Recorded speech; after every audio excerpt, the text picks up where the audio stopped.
Buka ha ba bala ile a tswa diphuka ba ile ba itsotsa ba itshora ditlhogo mpuna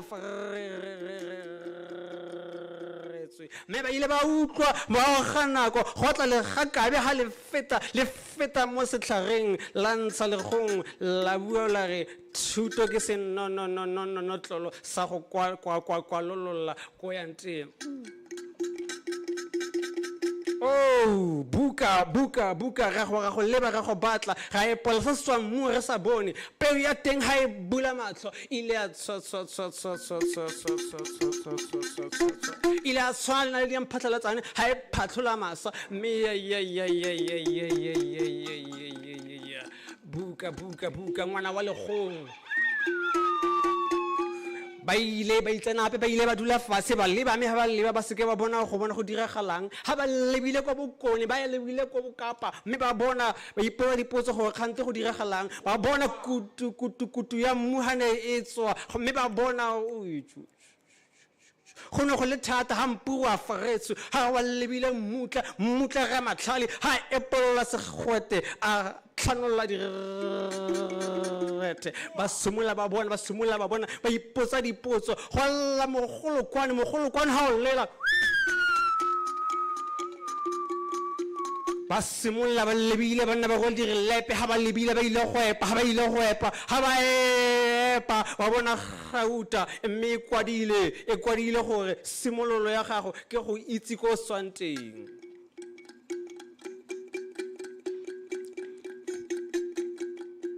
Oh, buka ke go lebile ke sa itse gore ke kae gompeno ha ke le fa ka o sa re sa retse ka a ke gadima ke leba go pele ne ke setse go ke ya go pele go morago mme a ke go bala wa ntlha wa botlhale ka nna ke bona gore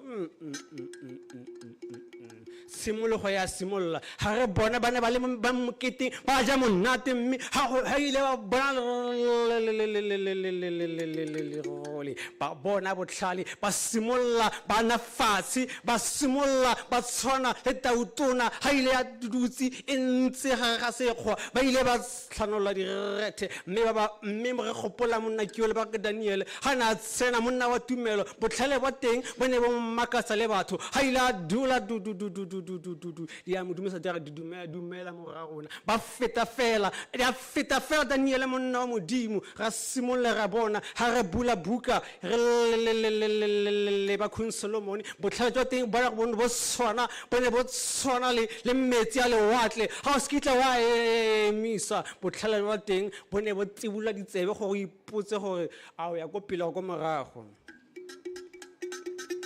buka ke le kwalo le la kwaliwa le ile la tswa mo legong ha le tswa mme la fetoga isa go bi bokamoso ke ba gaetso thuto ke lesedi ka leboga.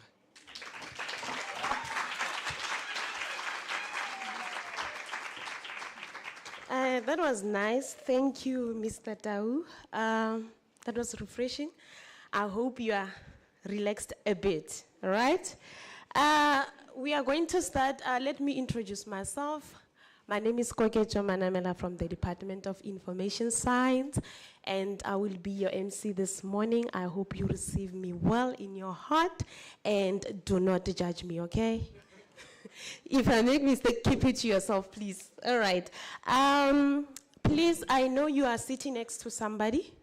Probably you don't know them, and I would like you to greet them on my behalf.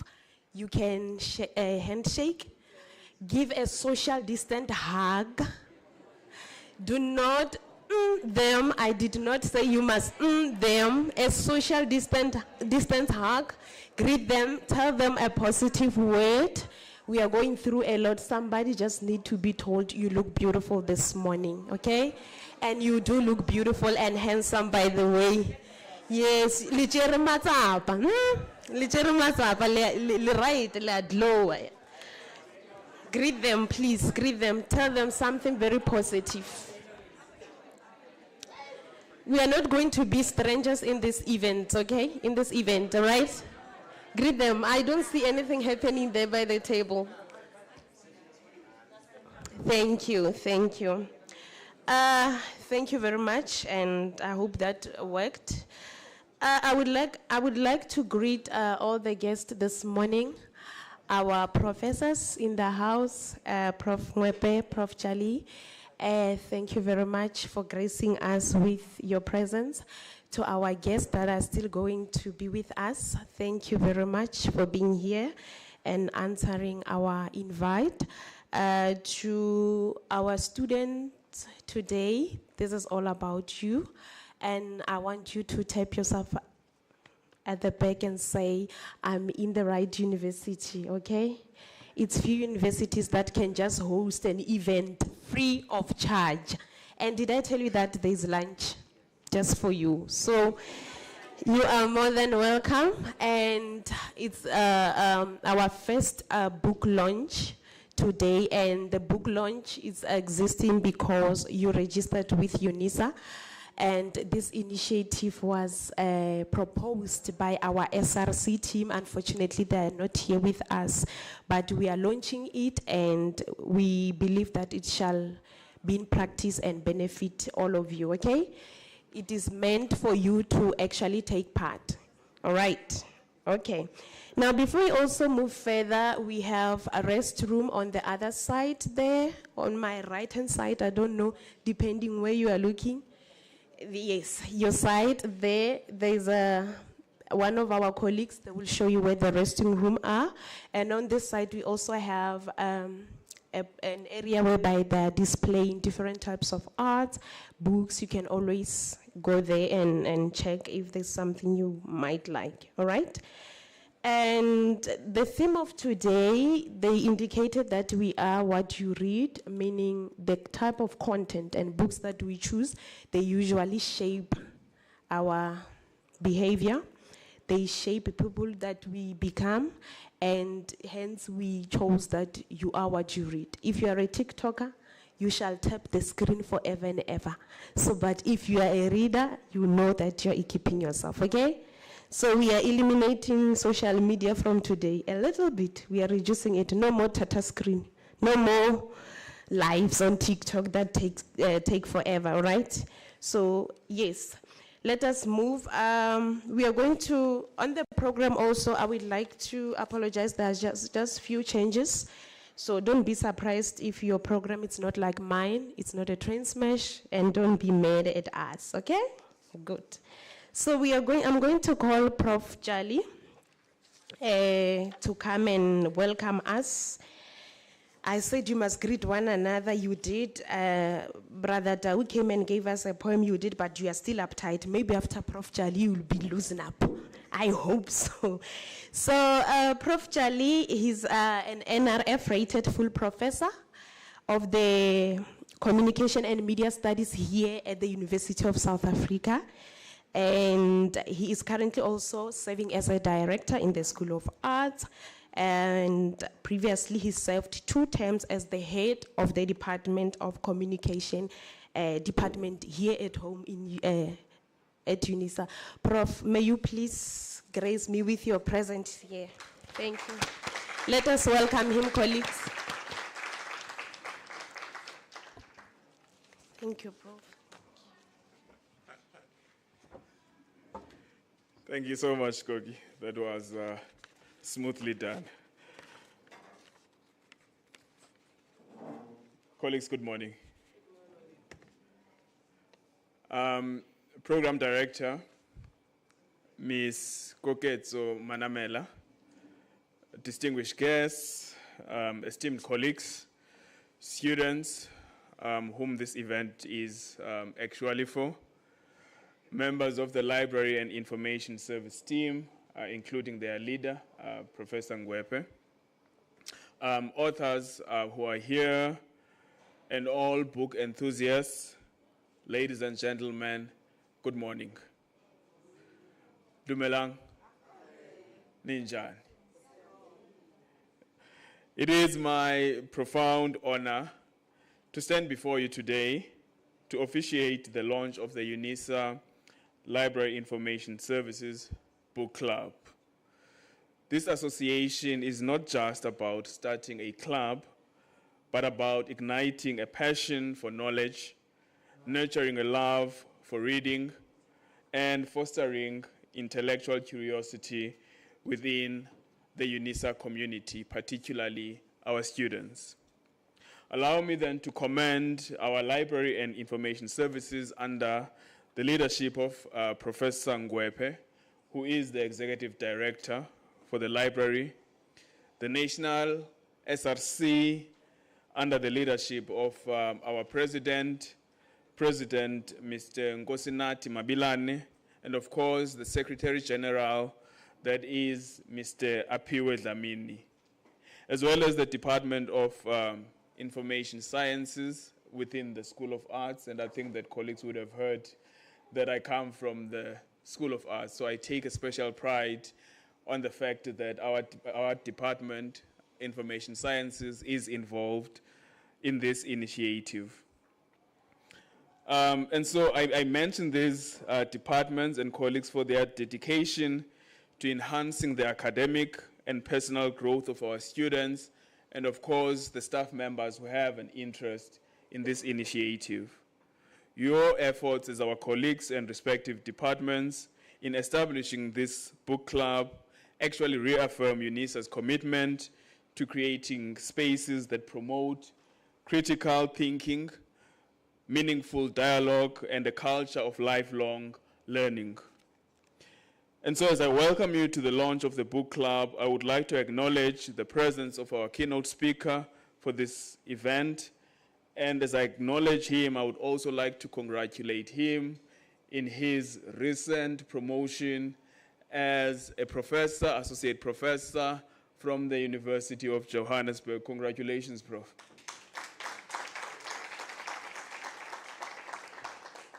Prof. Ngwepe has requested me to let you know that his problems are actually bigger than those of the Kaizer Chiefs. And I'm sure you'll know what he's referring to. And I must say that I was coerced into saying this because I come from the other side, that is Orlando Pirates. So, colleagues, no one is more qualified to deliver the keynote address than this literally award-winning author, that is Professor Mahala. And of course, our panelist, Dr. Khanati Shaku, from the Department of Linguistics and Modern Languages within the College of Human Sciences here at Unisa, the National SLC Secretary, who unfortunately could not be here, and I think that he has sent representatives to actually stand in for him. Ms. Kate Lengwasa, the director of Kwetso Consulting, who I had a pleasure of talking to quite earlier on. And of course, our entertainer, Ms. Zanele Ndlovu, as well as Ms. Thabiso Mahlape, and I see her from the other side, who is the publishing manager of Nalibali. And of course, our friend in the university, Ms. Nomvuyo Lerato Mzamani, who is a volunteer of education and multimedia edutainment led at Puku Children's Literature Foundations, as well as, of course, officials from the National Library of South Africa and the Library Information Services Management. Colleagues, welcome. Ladies and gentlemen, thank you. Ladies and gentlemen, books have the extraordinary power to transport us to different worlds, broaden our perspective, and provide solace and inspiration in times of uncertainty. Through reading, we not only gain knowledge, but also cultivate empathy, creativity, and resilience, qualities that are invaluable in both our academic and personal journeys. As a university rooted in comprehensive, open, distance, and e-learning, we understand the transformative power of accessible knowledge. The Unisa Library Information Services Book Club embodies this ethos, offering a platform where diverse voices converge to share ideas, challenge assumptions, and build bridges across disciplines and cultures. This book club is more than a gathering of readers. It is a movement that aligns with Unisa's mission of shaping futures in the service of humanity. It will serve as a catalyst for an intellectual engagement, offering members an opportunity to explore topics that resonate with our collective challenges and aspirations as a society. In this digital age, where information is abundant, yet often fragmented, initiatives like this remind us of the value of reflective, meaningful engagements with text. They encourage us to pause, to ponder, and to connect deeply with ideas and with one another. To our students, I urge you to seize this opportunity to broaden your horizons. Join the conversations, challenge ideas, and contribute your unique insights. To our staff and faculty, let us lead by example, fostering a culture that celebrates the joy of learning and the power of collective wisdom. And so as we launch the Unisa Library Information Services Book Club, let it be a beacon of our commitment to academic excellence, inclusivity, and community. Let us read to grow, to understand, and of course, to transform. Together, let us turn the pages of this new chapter in Unisa's journey, and I'm confident that this initiative will inspire a lasting legacy of curiosity, collaboration, and a shared love for learning. I now, of course, then officially declare that the Unisa Library Information Services Book Club has launched. May it thrive and illuminate the minds and hearts of all who join it. Thank you so much, ladies and gentlemen.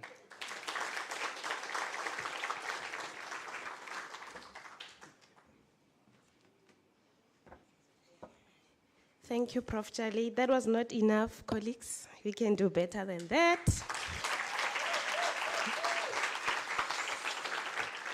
Yeah, I learned that skill from the pastors. Huh? They always say, that was not enough for the pastor, so I have the authority today, so just be ready to clap. That was not enough. Let's clap again. Yes, thank you very much, Prof. We really appreciate. He indicated that we read to grow and to transform. So are we going to implement? Are we going to start being readers? Practicing a reading culture? Or are you going to be that one whereby the meeting can start anytime because you can't speak? Eh? When in the meeting, you'll always say, I hone. Why? You can't read because you don't practice reading. They will take decisions on your behalf because when I give further details. 0, okay? So let us practice a reading culture, colleagues. Now, without any waste of time, because already we are a bit late, I'm going to call Miss Lerato Nomvuyo Zamani. She's so pretty, she's so beautiful, she's glowing. She has this bright color that she's the only one who's dominating, and she came here purposefully, so knowing that I'm going there to dominate. And she's going to be giving us word of support in support of this book launch. I'm gonna read a little bit of, a little bit about her bio so that you can know who she is. Now, over the 3 decades, award-winning educator, multimedia, edutainment expert, Nomvuyo Lerato Nzamani has started schools, revamped curricula, and revitalized schools in over 20 nations on 4 continents. Did you hear that? You will see her, don't worry.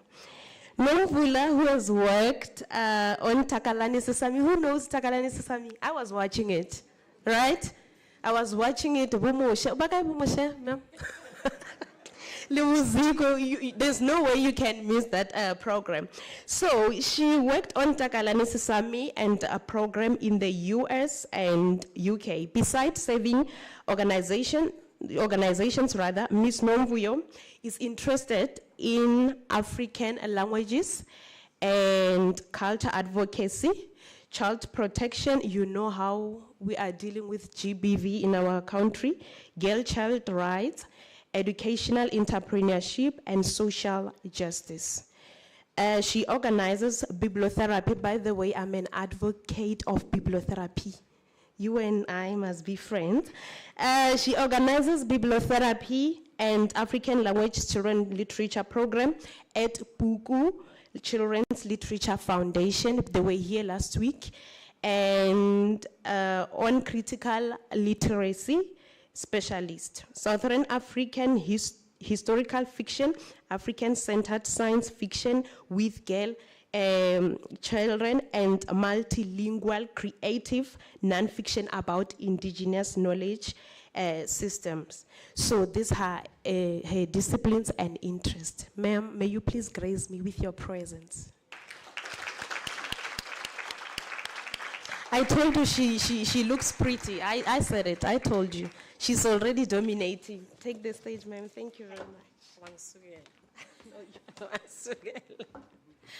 Good morning, everybody. Protocols, what, and don't, ne? Okay, so I'm here to support the launch of this book club, and I'm really excited because there's no book club that isn't wonderful. I'm an international educator first and foremost, and I build schools in many different countries, I create curriculum and so on, but one of the main things I do is I recruit high-performing students from around the world to take part in unique international programs in different parts of the world. When we are recruiting these students, when we are speaking to them, no matter where in the world they are, the competitive advantage always goes to readers, and you can tell readers from afar, right? You can tell a child who reads books. You don't even have to ask them, what book are you reading? You can just tell. They effuse language and confidence and vocabulary. And if you ask them questions about creativity and imagination, they have a source from where to pull it. So I'm encouraging, part of my encouragement and support is to say, please read. One of the programs where we're always recruiting students for programs around the world is out there. We have a table, Assist Scholars. So please sign up and take a flyer. My other part of the world is that I'm an editor. I focus mainly on academic research. So I edit dissertations, theses, and papers. And some of you whose work I've edited are in this room.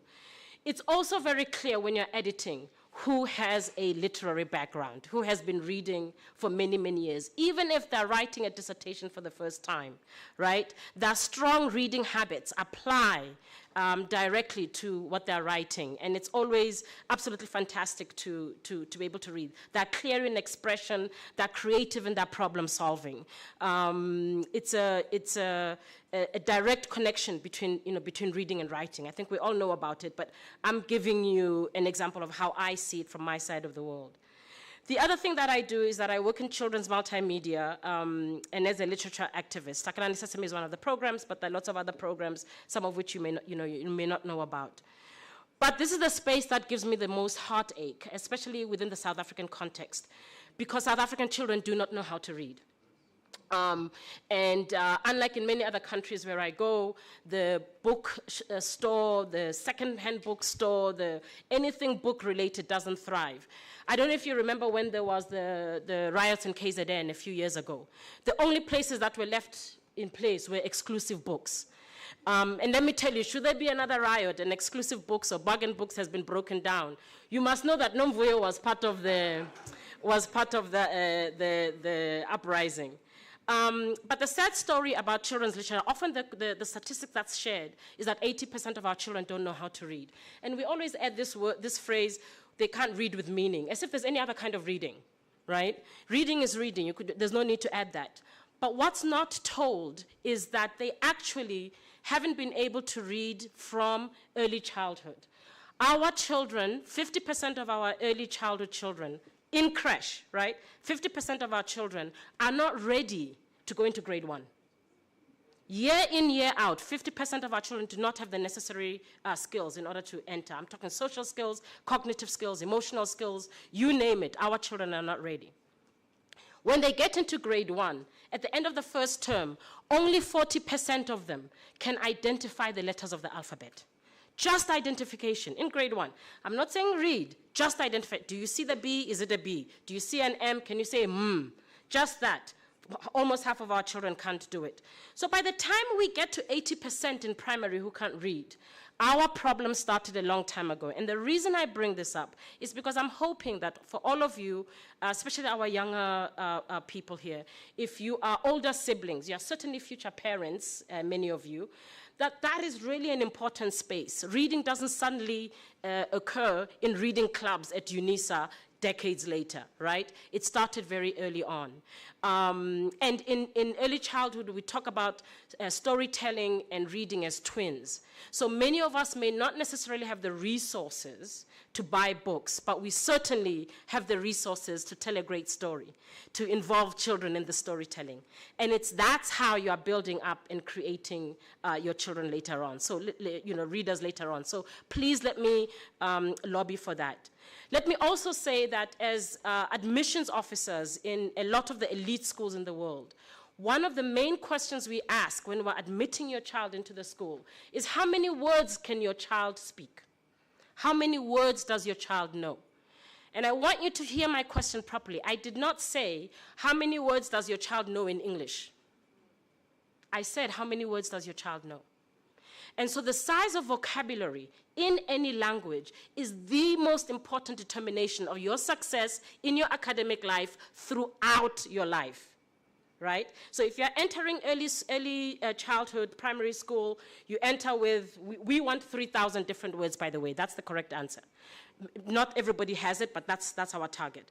But if you enter with only 500, imagine how long it's going to take you to get to the tens of thousands that you need by high school. Okay? But if you have 2,000, 3,000, it's much faster. And vocabulary is important because it's tied to concept understanding. So the more words you know, the better you are going to do in any course, whether you're a library science student, a science student, a language student, it doesn't matter. Language gives you access for those kinds of successes. So I'm going to appeal to that. But I'm going to also talk about some of the book clubs that I've been involved with as a way of hopefully inspiring you, because there isn't just one way to have a book club, right? There are many different ways of being able to organize it. So in my past, both for my children and now my grandchildren, these are the kinds of book clubs that I advocate for, that I hope you'll consider. You can organize a book club based on genre. Perhaps you like historical fiction. You know, African Writer Series is a book club that I've always been involved in many different countries. Some of you may like romance, it doesn't matter, but your book club has a genre. You are all focused on that. Another one which is pretty enjoyable is adaptations. So this means adaptations into movies. So you only read books where after you've read the book, you're going to watch the movie. Right? Those can be a lot of fun as well, because really book clubs are also social. You pick a theme in general, not necessarily a book, right? So a theme might be, you know, black girl power, right? A theme might be people living with disabilities. And those kinds of genres are particularly important where you're also involving people living with disabilities. They're not there because they live with disabilities, but it's an important topic. And for you all, it's part of your outreach. You can include an activity. One of the book clubs I enjoyed many years ago was a cooking book club. All we read were cooking books, right? We didn't pretend to be, you know, literary whats. We read a cookbook, we got recipes, and then we went to somebody's kitchen to cook, yeah? I don't know if Unisa has kitchens where they teach, but certainly you can go and harass area hotels, embassies, and by harass I mean lobby, but you know what I mean. Okay. You can also, I've talked about identity, but you can also focus on the classics. And this is why it's amazing to have a book club at a university, because your professors are the people who really know what we mean by classics. And by classics, I'm not referring to only European iconic literature. The continent of Africa has classics. South America has classics. And all of these things have been translated. You can go audio only. It's the 21st century. Many books are both in hard print as well as audio version. You can listen. A book club can be a listening club, right? Where you're listening to the podcasts and you're listening to the books. It is still literature. Similarly, so are going visual, right? Graphic novels, which you all know as comics, are also another way. And especially for people who struggle with reading, who can't really focus their attention significantly, graphics and comics are pretty helpful. You can have a silent book club. Silent book club simply means we all choose our book. We meet in one place from 2 to 3. We have our books and we just came for the social interaction. But everybody's reading their own book. Okay, but it's the social, it's the interacting with other individuals that's important. And then I have so many others, but the last one I'll share is based on theater. A lot of books are a play, right? So you just simply read the play. And if you have acting skills, you go ahead and you perform it as well. So there are lots and lots and lots of options for you. There's nothing boring or singular or limited and limiting about book clubs. You know, the world's your oyster. I will commit that if there's anyone who's interested in a book club that focuses on reading children's literature, I am happy to be part of that and to help source it with children's books. Okay, so in closing, let me just talk about, maybe I'm touching on Siphiwo's presentation, I'm not sure. And maybe it's a good time to also say, I know Siphiwo a bit differently in that he was one of my late father's mentees.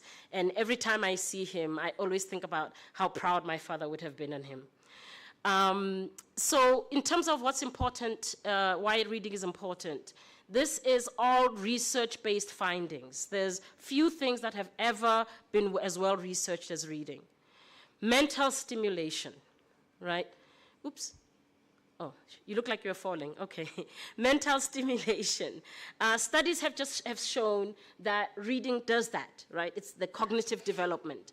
And maybe some of you are too young now, but as you age, and you need the mental stimulation. You need to fight dementia and forgetfulness and all sorts of other things. Reading keeps up with that, okay? So it's the brain's equivalent of physical activity.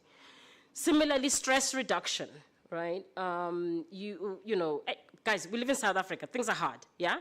But reading is one of your aids, one of the things that you can lean on.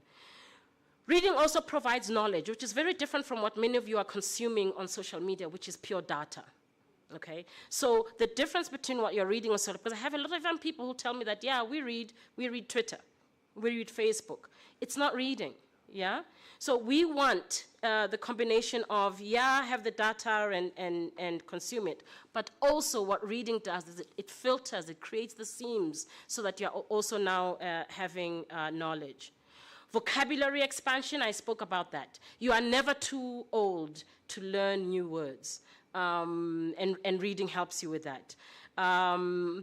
What I see a lot is the reading's contribution to stronger analytical skills. You become a better thinker. You're a better speaker, that's for sure, but you're a better thinker. And so when you're engaged in conversations, it's a much stronger level, right? It's not surface. There's a depth to it. And my personal favorite is better writing skills. I can tell when, as I said earlier, a writer, I can tell when a writer is a reader. And if you have insomnia, reading absolutely helps you sleep as well. So I congratulate all of you. I encourage you to read as many different things. I encourage you to not ignore children's literature. And we have samples there. I came with some of the books from Puku. And the nice things about the books from Puku is that they're multilingual. So any language you speak, we have a book for that. So congratulations, and we look forward to coming back next year to celebrate how many books you've read. Thanks.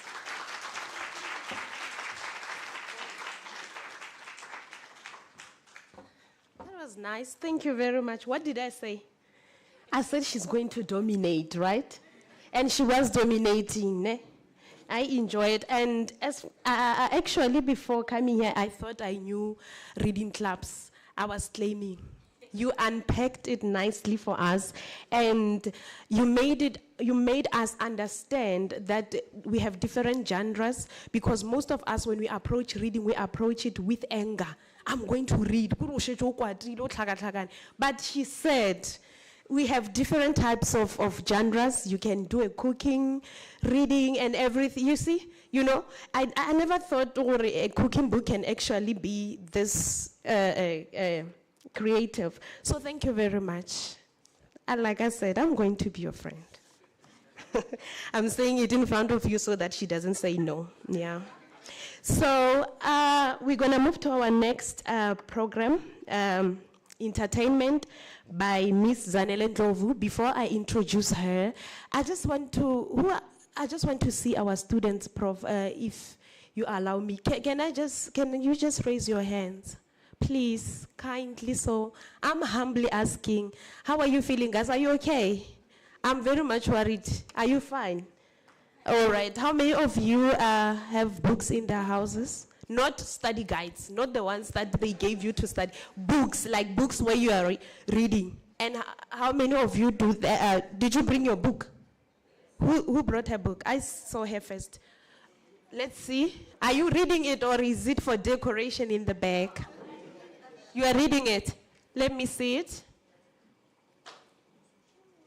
She has a book. Come in front. She has a book. Are you a reader? You love reading.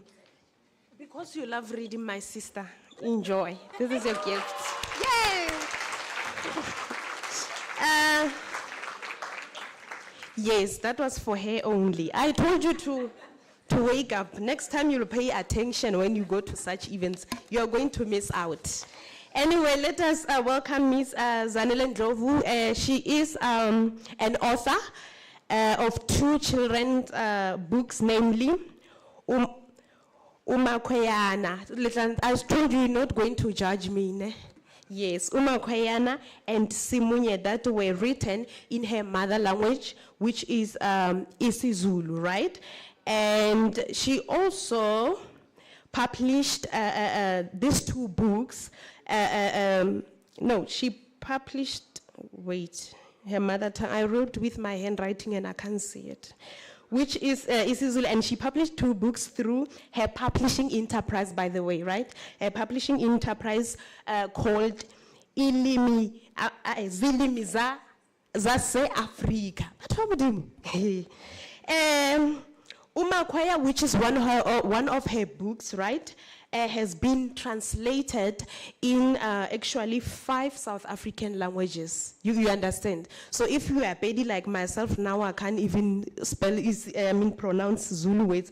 I'm covered because she's saying she translated into Xhosa, Sepedi, and English, including Africans. Now, Ms. Ndlovu has also collaborated with Nalibali, and it is with pleasure, colleagues, to announce that Ms. Ndlovu's books were commissioned by the Gauteng Department of Education.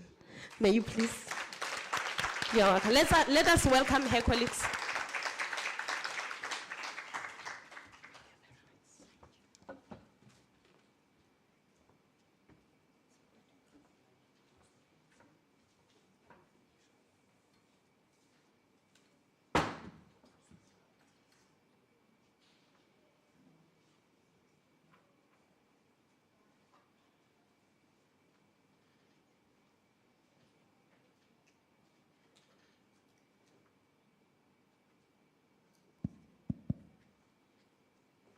Sanbonani.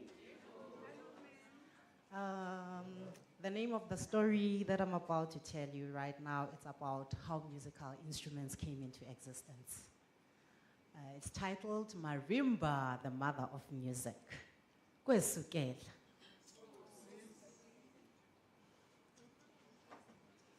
Kudala.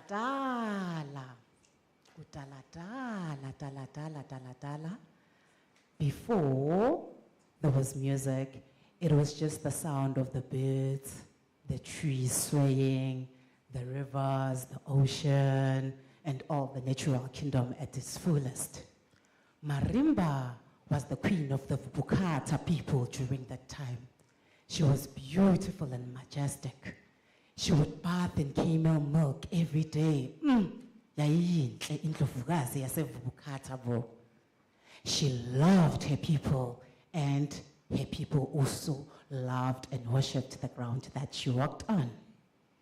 Marimba was also a skillful cook, and she would cook a feast for the villagers, and they would flock into her homestead to come and feast on her delicious meals. So one day, while she was cooking, she accidentally bent her huge favorite pot. Oh yeah, she cried out. The pot was damaged and it had a hole underneath.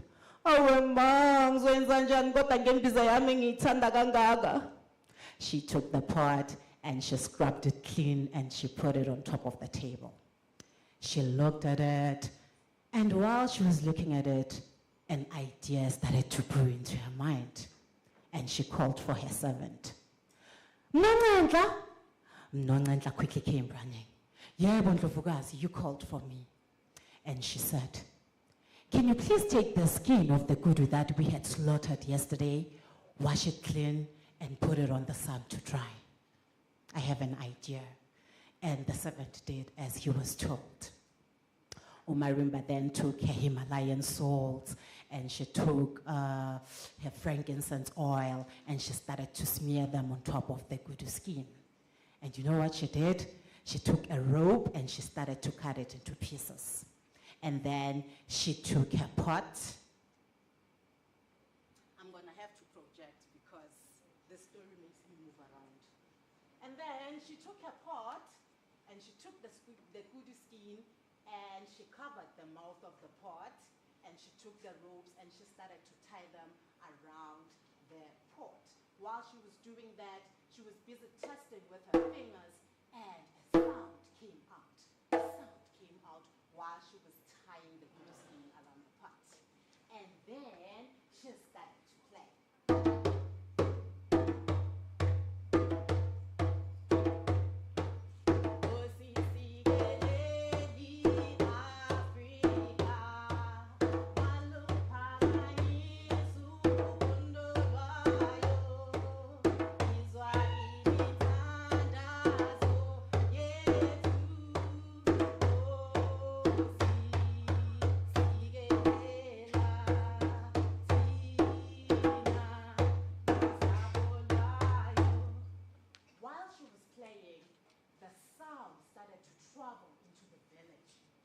villagers heard this foreign sound, and they started to follow it, and it led them straight into the homestead of Queen Maria.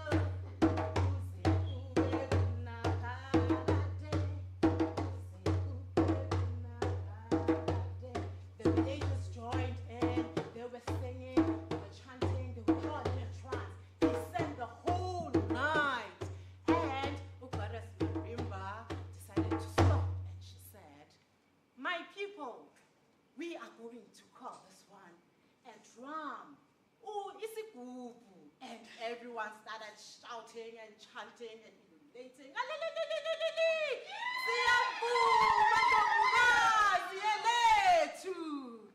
As from that day, Marimba was inspired to make more musical instruments. I'm going to step away from the mic. So one day while she was looking out of the window in her house, she saw this tree which had a branch which was a semi-bow. And she had an idea to make another instrument. She called for her servant. Nonanda quickly came running as usual. "Yeah, but can you please cut the branch of the tree for me? I have another idea of making a new instrument." And the servant did as he was told. And then Marimba took the branch of the tree and bent it while it was still wet into the shape of the bow that she wanted. And then she took a string and she tied it from one end to the other.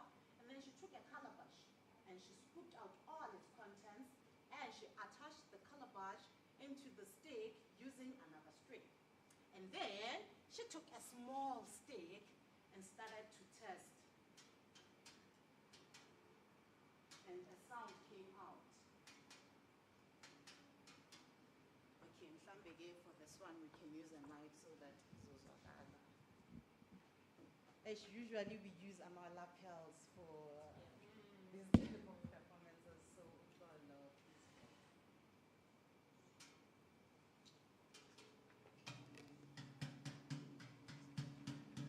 yes, Wagala.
Going to call this one Umakweya. Now we are going to play it when we sing lullabies and when we are telling stories. And the people were so happy. Siyavuma Ndlovukazi elethu. So Marimba was a person of her morning walks. So while she was taking her morning walk in the forest, she came across a huge pine tree which had fallen last night from the top. She looked at the pine tree and she was like, we can't let this one waste into the fire. So she called for her servant, Unonendla, and she asked him to cut the pine tree into pieces. And Unonendla did that, and she took all the pieces to Marimba's homestead. And when Marimba got home, she took a nail and a hammer, and then she made a frame. After she made a frame, she then put all the pieces together using a nail and a hammer. And she was like, I learned Gitanda before Gidlala, and I am going to name it after myself. Hey, she called it a marimba.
Nakora. Nani futhi.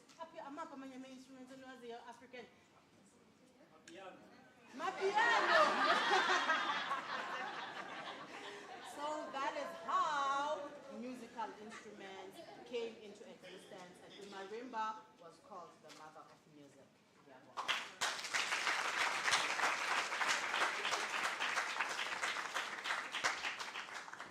Let's clap hands, colleagues. Let's clap hands for her. Oh, thank you. That was lovely. That was nice, nah? Are you refreshed? I can see. You are fine now. You are fine. Thank you very much. Wow. Miss Zanele, thank you. And you know what? As she was playing, I'm like, and telling her story, I'm sitting there thinking, if only I can have her every day before I sleep. She reads. I mean, she tells a story until I fall asleep. And I know I'm not alone. We are all drinking sleeping tablets. You are sleeping on, you are using sleep tab too, actually. Okay? So yeah, she's a good storyteller, and we appreciate her. Thank you so much once more, Ms. Ndlovu. On our next program, we are going to have our keynote speaker. Are you ready for our keynote speaker? Are you excited? Are we still together? I might throw another gift. Don't sleep on me. All right, I might. So you sleep? You sleep? Walala, exactly. So yeah, and the instrument that she was using, I'm actually seeing that one for the very first time. So clearly we are here to learn, and I'm just out of words. But if we call some of you and say, come and play, how many instruments can you play? Do you have any? You can't? Huh? Oh, you? Okay. All right. We are going to have Professor, congratulations, by the way, Prof, for receiving your professorship. Professor Siphiwo Mahala. Let us know who is he exactly, right? He is a prolific South African writer, a playwright, an academic, okay? A graduate of the University of Fort Hare, and he holds his master's degree in African literature from Wits University, and a PhD in English literature from the University of South Africa, in the house, the same university you were registered for. You were registered in, right? The very same Unisa that they are telling you that you'll never graduate. He's from here. Where were we? You see? From the University of South Africa, yes. And his first novel, called When a Man Cries, was published by the UKZN Press in 2007, and he wrote it in isiXhosa under the title Ya Kalindoda, Apha Madoda. Ya Kalindoda. Yes, in 2010, and he composed critically public plays, The House of Truth and Blog, and his American Bantu.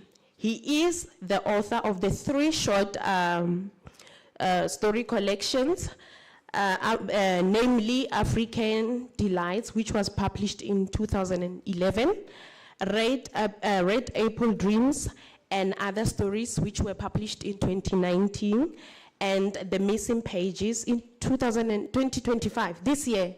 You are working, the Prof. You are working, eh? But 2020, we are just in February, and he has already published. How well, nothing. Prof. So he is his multi-award winning book named Kentemba, The Making and Breaking of the Intellectual Tsotsi, which was published in 2022, which was also an addition to his doctoral thesis that again he completed with the University of South Africa. Now, he is a senior lecturer in the department of, in the English department at the University of South Africa, and he just received his professorship, right? So he's no longer a doctor, he's an associate professor. Congratulations, Prof. And let us clap hands for him as he comes. Don't be jealous, you must clap until he's here.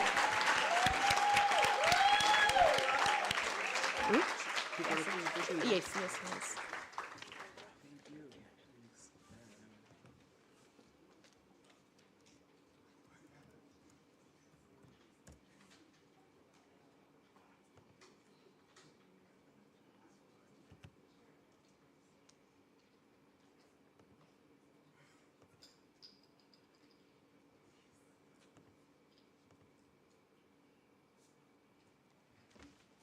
Okay, thank you, Kokezo, for that expansive introduction. You know, I usually see pastors when they are being introduced at church, and they have a certain posture. So I tried, but I failed because you made me laugh.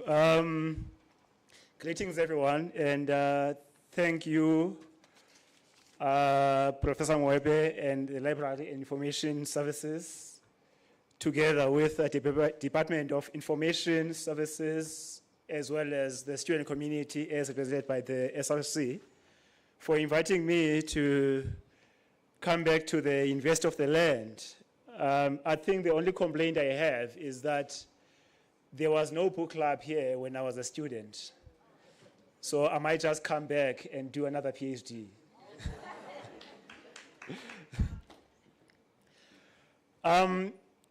It's a great pleasure indeed to be part of this wonderful experience, to witness the birth of the Unisa book club. And to me, it is really pleasing to know that these departments working in close collaboration with the SRC have decided to establish a book club. I'm saying so because on the one hand, you have the academic staff and the students. So much as I understand that it is aimed largely at the student community, I believe that reading should not be limited to those who do so just because they want to pass an exam. Everyone should be part of the book club, of this initiative. So I would encourage that the whole university community to be part of this initiative. Indeed, these are vital stakeholders and all have a crucial role to play in turning South Africa into a reading nation. So you might see this as just one isolated initiative, but believe me, you contribute to the broader public in the efforts to develop a reading nation. We have, as part of the audience, many people whom I know have been involved with efforts for a number of years trying to promote the culture of reading. We are not there yet, but the efforts that are being made are quite significant and acknowledged. I'm saying so because Nomvuyo mentioned earlier that she's been doing this for a very long time. And in fact, I ended up at Unisa because of her father who didn't let me rest. For 9 years, he was telling me to go back to school, actually 10 years. And then on the 9th year, he actually gave me a topic and insisted that I do my PhD research on Ken Temba, who was actually his own teacher, and in return, he imposed Ken Temba of me. He indoctrinated us, all of us who were his students, may his soul rest in peace, Professor Mzamani, who was our Vice Chancellor at Forte many, many moons ago. To be exact, 30 years ago, I was doing first year at Forte. You can do your math to figure out my age. It's part of the reason why I was not going to mention anything about dementia, because I'm on the other side. So that would hit very close to home. So, but it's part of that reason why both my thesis here at Unisa, as well as the book, are dedicated to him, Professor Mzamani. If you get to read this book, you understand why I had to dedicate to him. So it's a proud moment to be here with all these exciting people. The same as, for instance, I used to work in the public service and for the Department of Arts and Culture, and I was involved in the efforts of establishing a book club. And I became the chairperson, founding chairperson of that book club, and I worked together with Ndade Mohabi, who was the deputy chairperson. And Ndade Mohabi was honored by Unisa not long ago, so it's wonderful to have you here, Ndade, and everyone else who believes in the written word. So a lot of this, as you can already see, will be anecdotal. I don't want to bombard you with statistics, but reading the concept paper from the University of the Land, I came across this line that says, reading is viewed as an activity that has to be endured during a short period of school and then abandoned when people complete the required stages of schooling. As a result of poor reading culture, few people write in English languages and few publishers publish in African languages. I'll return to this topic at a later stage. But what I'd like to emphasize on is the lack of a culture of reading. We are making efforts. We have books. We have more writers producing works that should be consumed by the locals. Yes, to some extent, our efforts do yield results, but we are not anywhere close to where we are, where we can say South Africa is truly a reading nation. I mean, if you doubt, you should check, look at statistics. South Africa, we're about 64 million or so our population, yet a book that sells 5,000 copies is regarded as a bestseller. So do the math and you'd see. Even our Department of Education acknowledges this fact. They wrote in 2021 that one of the biggest development challenges facing the country is that many South African children are unable to read for meaning. Poor reading proficiency impacts negatively on learning in the foundation phase and beyond. So what essentially we are saying here is that literacy underpins different aspects of development in a country.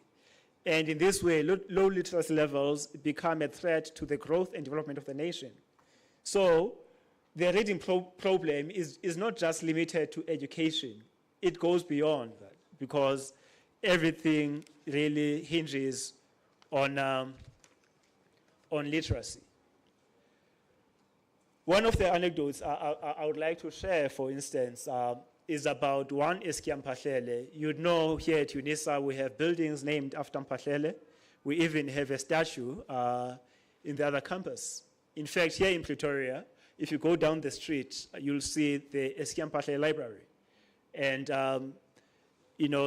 if you go further, one of the main roads in the city center is Eskia Mphahlele across Marabastad, leading to different places. If you go into Soshanguve or anywhere, in those areas. Eskia Mphahlele is one of our major roads. In 2005, I decided to pay a visit to Professor Mphahlele, traveling with a friend and literary activist, Rax Yakwa. He was in Mphahlele in Limpopo.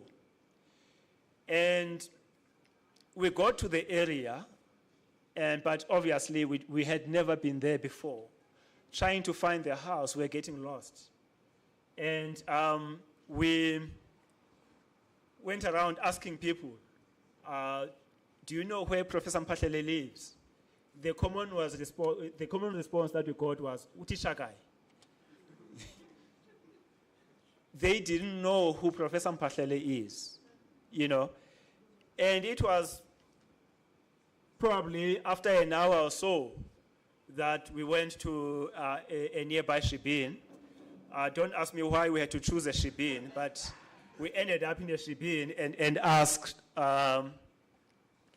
if they knew Professor Mpahlele. And one guy asked, you know, if we're talking about the old men who always wear colorful African shirts.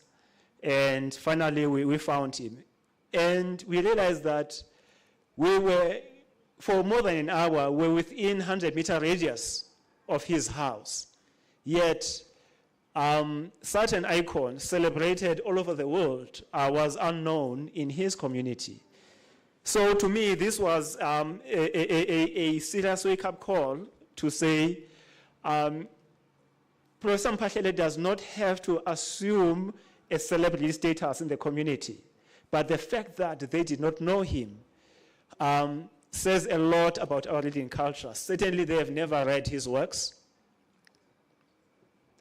And if you know, they don't know Professor Mpahlele and haven't had exposure to his works, someone who had been writing for over 50 years, what are the chances for many others who are emerging and who may not live within that community?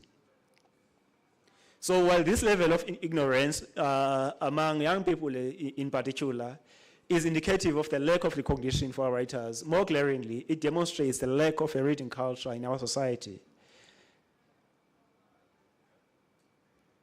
So all the studies that we've had about the low literacy levels in the country confirm the grim reality that South Africa is not a nation of readers. But this is not insurmountable. I believe through a number of interventions, including the establishment of book clubs, we can contribute towards building a nation of readers. Another anecdote, some years ago, I went to Cuba. And I learned that when Fidel Castro, after the revolution, when Fidel Castro became president in 1959, he prioritized literature and the arts in general. And, you know, that even at school, our students had a pledge about Che, you know, that pioneers of communism, we shall be like Che. And we know how iconic Che Guevara is. And part of the reason for that is that they were very deliberate about teaching them about their history, making sure that they understand their heritage. And so to them, really, Che is more than just an icon in a T-shirt. They get to understand what the values that he stood for, you know. So Cuba had this massive literacy campaign using the motto, if you know, teach. If you don't know, learn, you know. I think the closest thing to that would be what, when we were growing up, was the COSA's slogan, each one teach one. And each one teach one was not just about a teacher teaching a student, but amongst us, we had to chabulisana, you know, we had to teach one another. So this is the culture that they began in Cuba from the early 60s onwards. And as a result, their national literacy rates moved from, illiteracy was about 26%. And within a short space of time, they reduced to 3.9. And today, we're talking about a society that boasts a 99.6% literacy rate. And, you know, this is achievable. We can do it ourselves if, you know, we make enough effort. In 2004, one of the people who inspire me and who is part of Puku, Sis Eleanor Sisulu, gave an address that really stayed with me at the Center for the Book in a symposium that we had there, where she said a culture of reading is inextricably linked or intertwined with the availability of books. And this is a reality that we also need to face. For instance, if I publish a book and I live in a township, how many bookstores are in our townships? People in the villages, how easy is it for them to get up and go to a bookstore and buy a book to read for pleasure? All right. So one of the challenges we're facing is access to books. So what we're doing as writers, we've sort of disrupted the value chain in the sense that instead of waiting for the existence of a bookstore, we've found different ways of ensuring that books get to the people. Some of us sell books from the boots of our cars, and on occasions like these, you come with bags full of books. My child is here, so for her to go to school, you better buy a copy or two. So part of the efforts is to ensure that we try to make books as accessible as possible. And this is actually one of the challenges that we face, that books are not accessible. That is why the role of libraries is very important to the communities and also to the universities. That libraries have to offer as much material as possible. There's an obvious link between illiteracy and poverty on the one hand, and literacy and economic prosperity on the other. This does not necessarily mean that once you have a degree, automatically you're going to become rich. But literacy underpins development, as I said earlier, in all sectors of society, and is central to economic development. As we know, literate people, or you can even say qualified people in some way, are most likely to get sustainable jobs and run lucrative businesses, while those with inadequate formal education are at the mercy of the better qualified professionals and managers. So the creation of a reading nation, therefore, becomes one of the fundamental aspects in our project of nation building. So yeah, as I mentioned, libraries play a very pivotal role in giving communities access to reading material and are central in building a reading nation. When I say communities, I also include university communities because, as we know, those of us who've been students at very difficult times, it's difficult to choose between buying bread and buying a book. So it's important that libraries stock material that is relevant to us. I will discuss relevance later. So I thought I should indicate also, how, as a township boy, from a family that is not particularly well off, I encountered books and became the reader that I am today. I grew up in a very big town in Eastern Cape called Makhanda. So every Wednesday and Friday, we used to go watch Bioscope, called, what we'd call movies today. And this particular day, we were called to another house next to Noltando Hall, where we used to watch movies. And, we're given this movie to watch, and it was not particularly nice. But what it did was to attract us to this other house that I never cared to understand what it was for. And when I got in there, I found out that we're surrounded by books. And, obviously I inquired about the books and found out that you can actually take a book home. And to me, this was a luxury. I had been introduced to books because my father worked at a school as a laborer. And I, some books usually followed him home. So I got to read at a very young age. So it was really exciting to find a room full of books. And from that point, I think I was doing standard 3, what we call grade 5 today.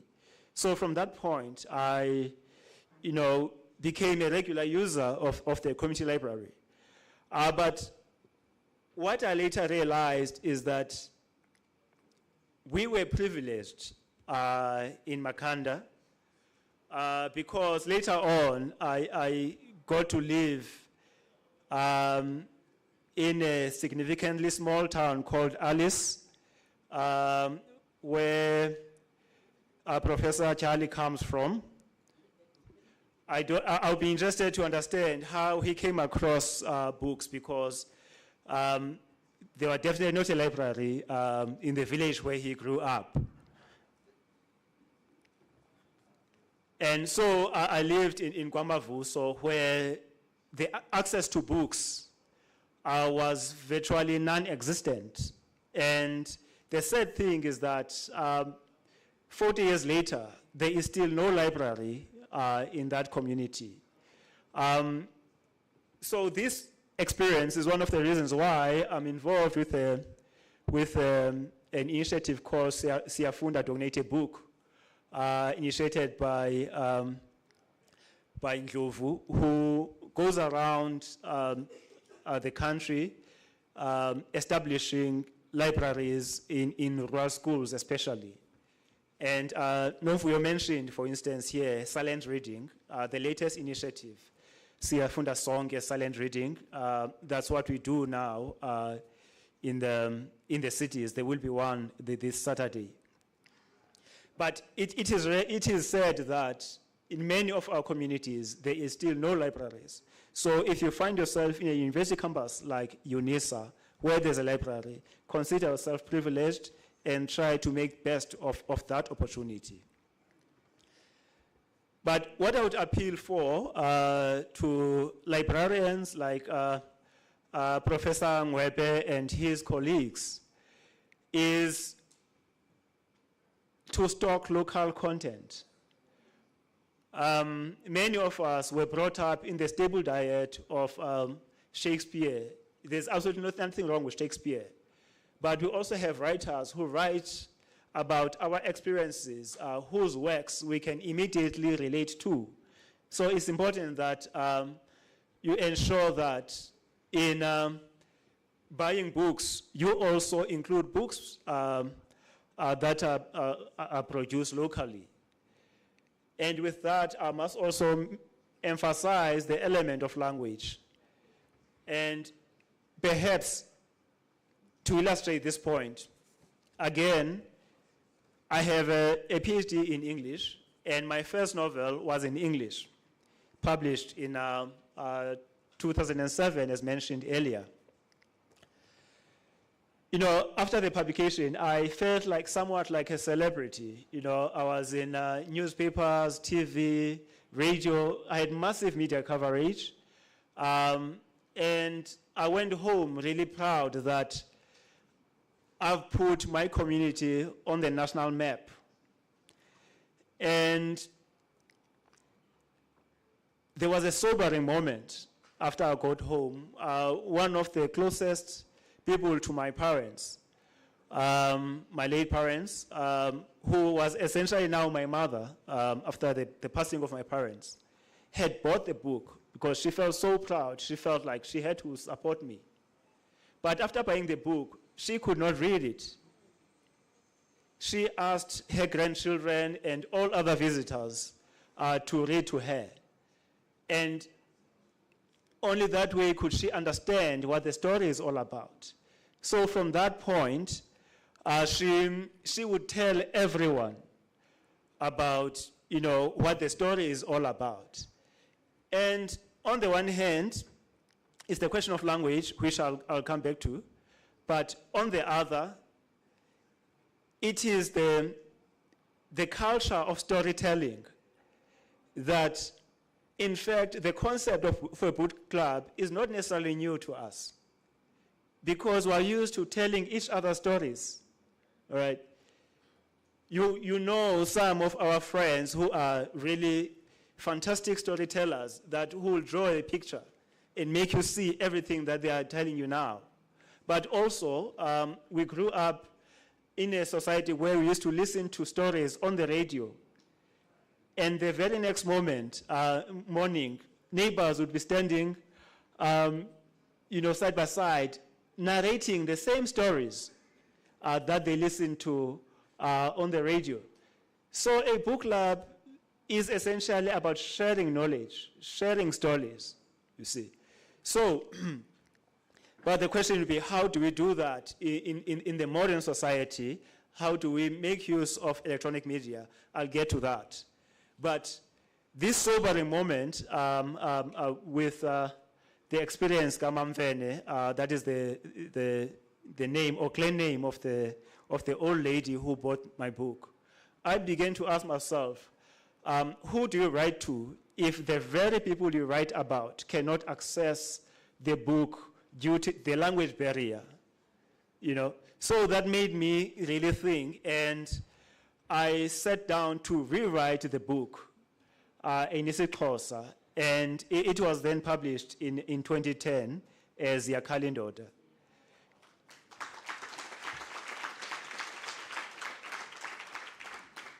And I want you to note that I rewrote, not translated, because on the one hand, you don't just take one English word and place in isiXhosa out of context, all right? But on the other, to me, it was rewriting because the very community that I wrote about spoke isiXhosa, meaning, in fact, the original English title was a translation because they thought the idioms that were used there came in isiXhosa, which you then had to translate into English, right? So by rewriting it in isiXhosa now, I was reclaiming the original idiom, the original imagery. So that book is now read on Mhlobo Wenene every evening at 10 o'clock between Monday and Thursday.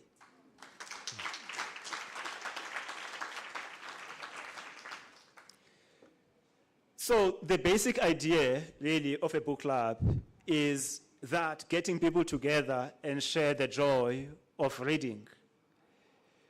As I said, this is not entirely new. A group of family members, friends, or any formation, that gets together and share knowledge. Think of a grandmother who would sit and tell their grandchildren a story. It's not just a telling. When you talk about certain characters, you change the voice. You assume a certain posture, telling a certain story. So this is part of storytelling. And actually, elsewhere, I do write that my own writing emanates from oral narratives. All right. So what book clubs do, essentially, is to offer a formalized structure where members can share reading experiences. They offer us an opportunity to get good reading recommendations, as Novio did earlier, because we know that different readers have different preferences. So one can recommend a book that just came up, or one can recommend a classic, But one of the things that a book club does is to hold the members accountable, right?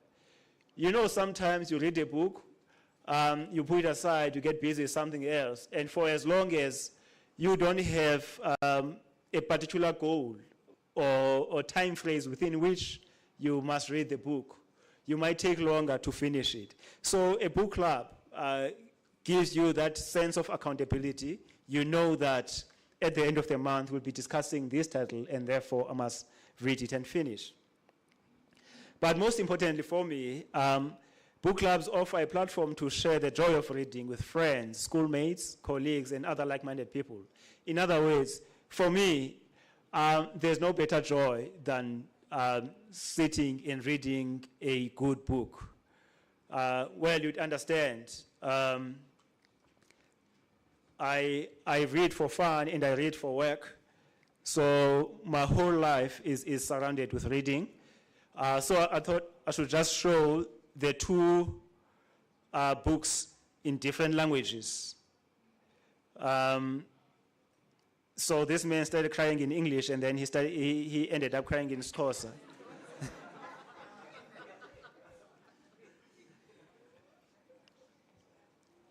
So as I indicated earlier, some years ago, I was part of the establishment of a book club.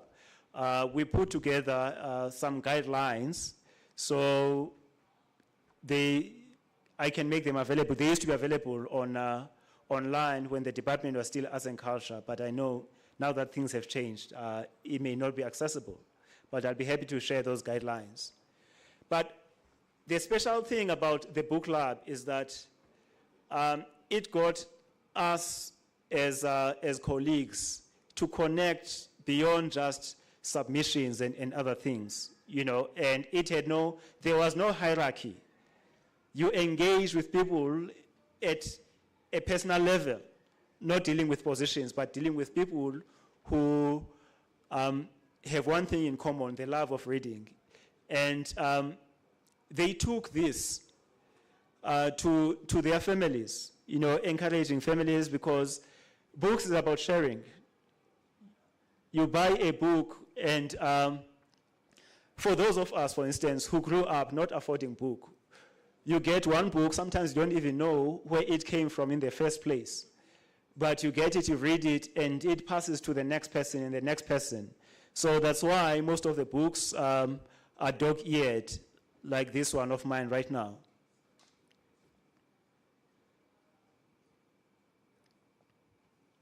So just some ideas around running a book club. As a published author, I get invited to a number of book clubs, which is wonderful.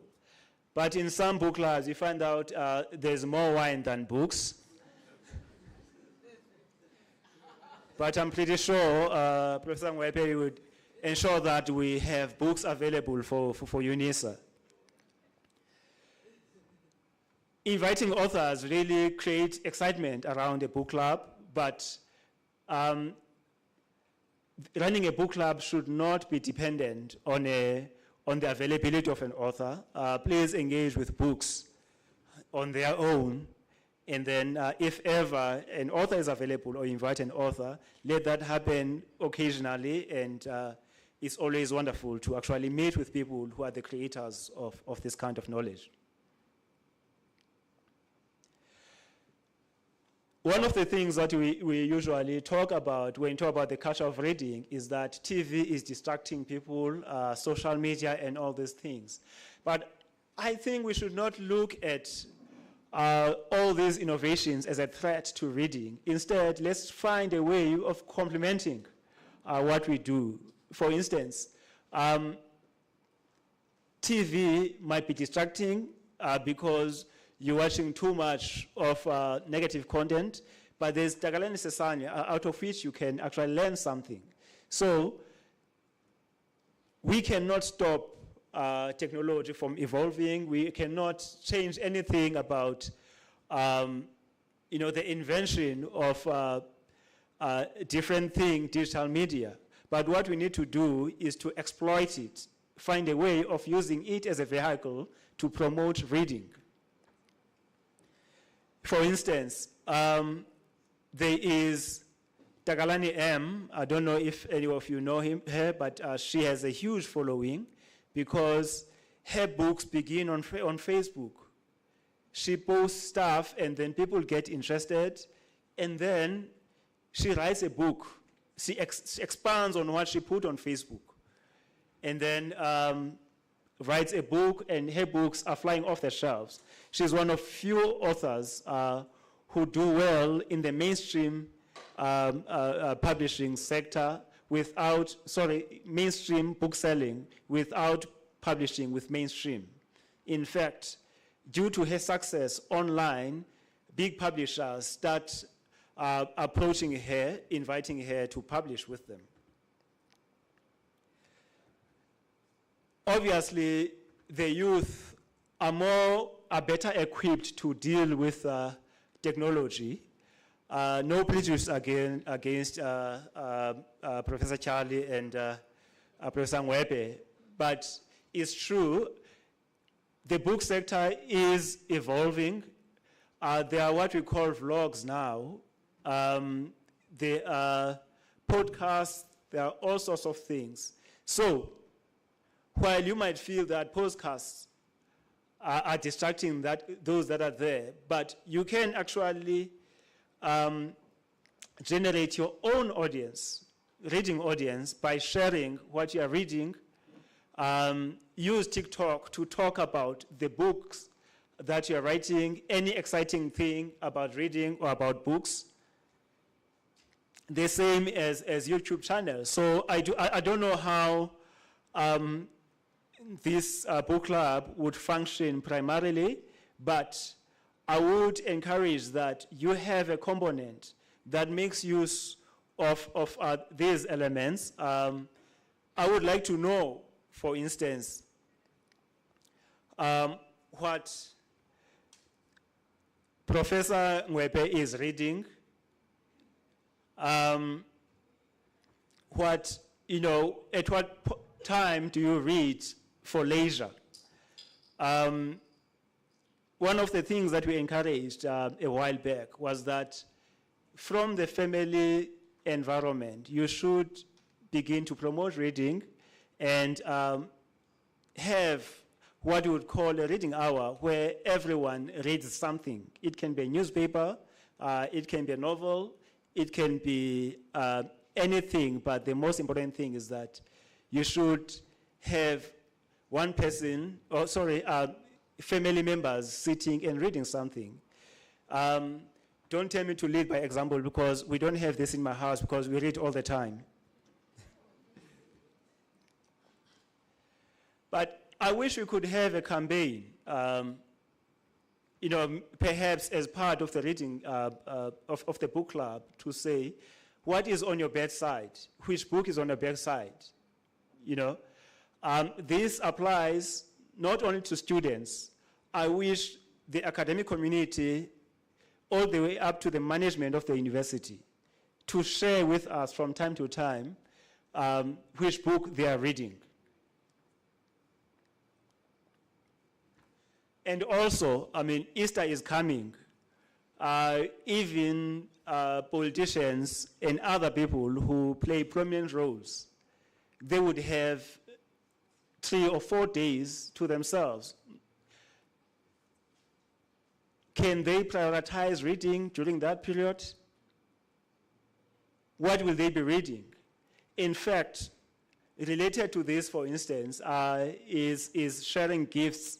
We have to make it fashionable to share books, gifts, to have books as gifts, Christmas gift, whatever gift. Please get used to books. And by way of conclusion, these are just some of the ideas that we can adopt, not only to, in addition to the regular book club meetings, but to ensure that reading is a lifestyle, is part and parcel of what we do. But what is most impressive for me about this book club in particular is the fact that it includes these 3 stakeholders. On the one hand, stakeholders whose mandate it is to promote reading and access to information, that is the library sector, and the SRC representing the student, because the student community needs to play a lead role in this process, particularly when it comes to these innovative measures that we're encouraging for all the readers to adopt. So myself, as a graduate of this prestigious university, I'm filled with pride to see that the University of the Land is playing a lead role in such a vital intervention. Only when reading becomes an integral part of our daily existence shall we turn the tide on illiteracy and the lack of a culture of reading. So the Unisa Book Club makes a vital contribution towards the creation of a reading nation. Thank you.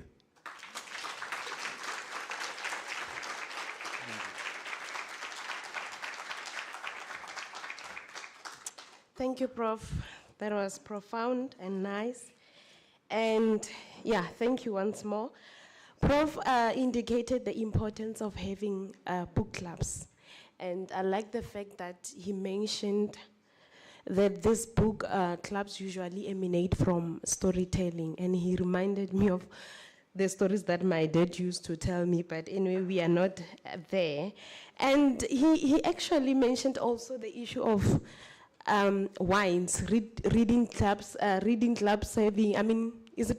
book clubs, sorry, having more wines than books. And I was sitting there asking myself, Valentine was just around the corner, probably none of you received a book as a gift, but wine and chocolate. So he said, we must also change a way of gifting. Instead of giving people socks, useless things, we are going to give them with books, right?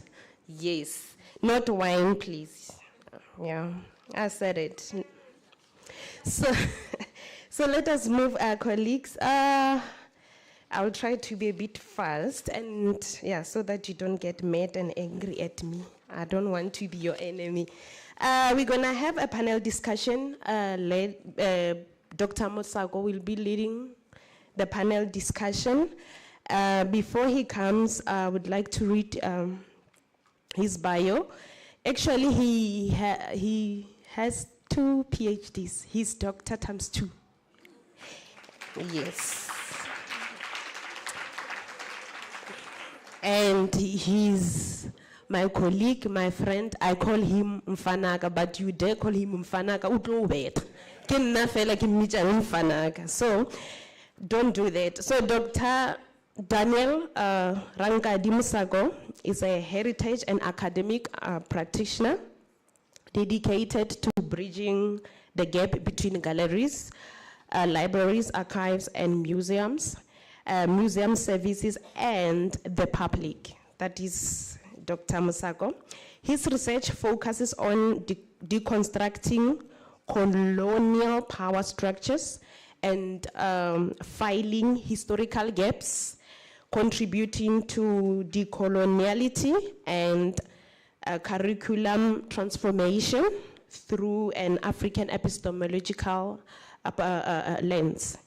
With extensive academic qualifications, listen to this one, including Bachelor of Arts in Fine Arts Education, Bachelor of Arts with honors specializing in art history, Bachelor of Information Science honors, postgraduate diploma in heritage and museum studies, Masters of Historical and Cultural Science in heritage and museum studies, Masters of Fine Arts, PhD in art, and doctoral degree in social and human studies with a major in museum studies. I'm sure you even forgot. What did I say? What did I say? 2. Okay? So pick your friends wisely. Dr. Mosago, please come. Let us celebrate him as he comes.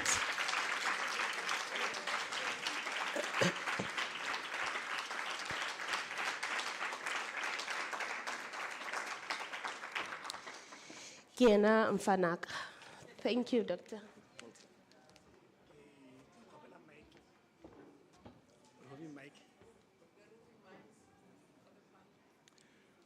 All right. Thank you very much for the introduction, and I'm very grateful and pleased to be present here in this very august audience. Now I am going to have 3 panelists that are going to join us to interrogate the concept of book clubs. All right, to interrogate the concept of book clubs, and I'll just share their bios as well.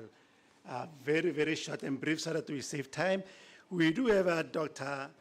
Kanati Shaku, and he is, of course, a senior lecturer at the Department of Linguistics and Modern Languages here at Unisa. Marana Shaku holds a PhD in language and linguistics and literature obtained here from Unisa. He is very much interested in dealing with aspects that has got to do with applied linguistics, internet linguistics,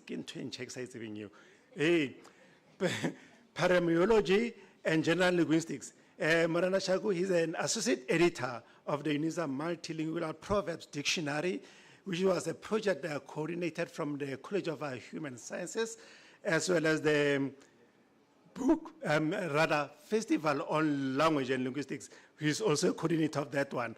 He is currently busy with editing a children's literature project book,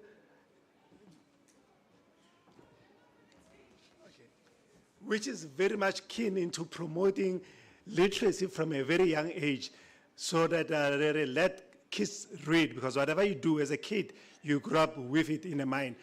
Picasso, I come from an artist perspective. Picasso said every child is an artist. The problem is, how do you maintain growing up? So let's let kids become readers so that they can maintain as they grow up. And I've got a second person being Kotatso Musimeha. Kotatso is an NSA Sports and Recreation Officer, a former Unisa Law Student Associate, and a chairperson of this very section. Kotatsuki, an activist and a final LLB graduate candidate. Thank you very much. Now I come to the third one, being Kate Lengwasa. Kate Lengwasa is a ED of Kwetso Consulting. Kwetso Consulting is dealing with several things that Mem Otakwagatswana. Over there, Mem Lengwasa is a seasoned business leader and an extensive experienced person in the banking sector. Studying or maybe giving the epitome that was with FNB, and then has been a financial and an accounting consultant for several entities. She has a strong foundation in finance, leadership, business strategy, and then transiting into business consultancy space. We have a very strong panel at the moment. I will be moderating the panel, and then what we will be discussing will be shared as soon as I sit down. Thank you very much.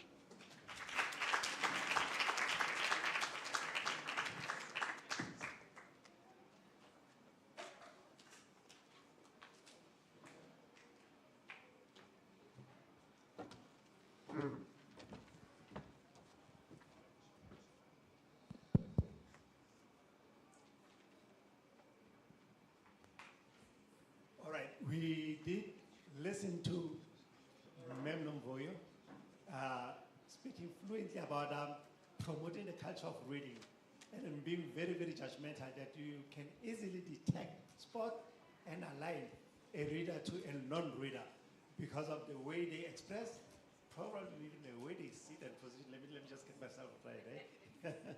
All right, now we'll be looking at the theories of book clubs. Theories of book clubs are good, but the model of book clubs is something which is much more important. Because when you look into, that is, Prof. Siphiwo said, a model is something that looks more like a roadmap. It guides you on how to formulate book clubs. And he said he has been establishing book clubs over and above throughout internationally and nationally. Much as Mem Nomvoyo said, she has been into establishing of book clubs. It's a theory, but the model of doing it is a particular way of practice. And she indicated to us that it's not how many books you have read or how many words you can remember. It's how many words you do know, irrespective of linguistics, language, and transgression. You have to have several words in your vocab, so you need to stimulate your vocab in a particular way, in a particular direction. And I'll steal a phrase from Mark Twain, which is, thanks Professor Webb is not there, which is on his status. He says, people who do not read do not have an added advantage to those who cannot read. and that's how it goes. Now, I just need to refer to the panelists here. I need to maybe create a platform, perhaps a plateau on how we can approach this. So I'll say, ma'am, could you please share with us the background of book clubs, how they can be established, and how societies can be encouraged to reading? You may approach from any point. And what model can we follow into establishing book clubs? Over to you, ma'am. Use that of mic. Afternoon, ladies and gentlemen. All dignitaries observed, appreciated. My name is Esther, and I would like to share the following with you. Personally, I believe book clubs or reading clubs are a viable structure that can be employed in any setting to build and grow readership. Most people find it difficult to read on their own. So it makes it easier for them to join reading groups. So they improve their reading tendencies. In 2022, our company, Kwezo, has started a program or initiative called the Literary Outreach Incubation Program. We partnered with the National Department of Sport, Arts and Culture, Books and Publishing Division. So the core theme of this program is to progressively grow readership in schools and other structures within communities. And the reason is to support local authors, the work of local authors and writers of different genres of literature written in all our official languages of South Africa towards a knowledgeable society. So to support the core theme of this program, we install book reading clubs in these spaces, which we support for a period of 3 months with guidelines that Professor just shared, and with some reading books just to kickstart a culture of reading.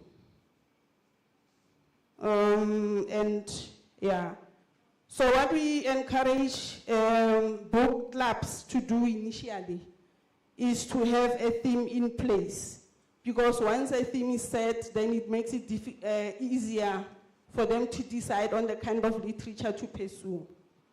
So Ms. Novia has actually elaborated beautifully different themes and different genres of book clubs that can be adopted.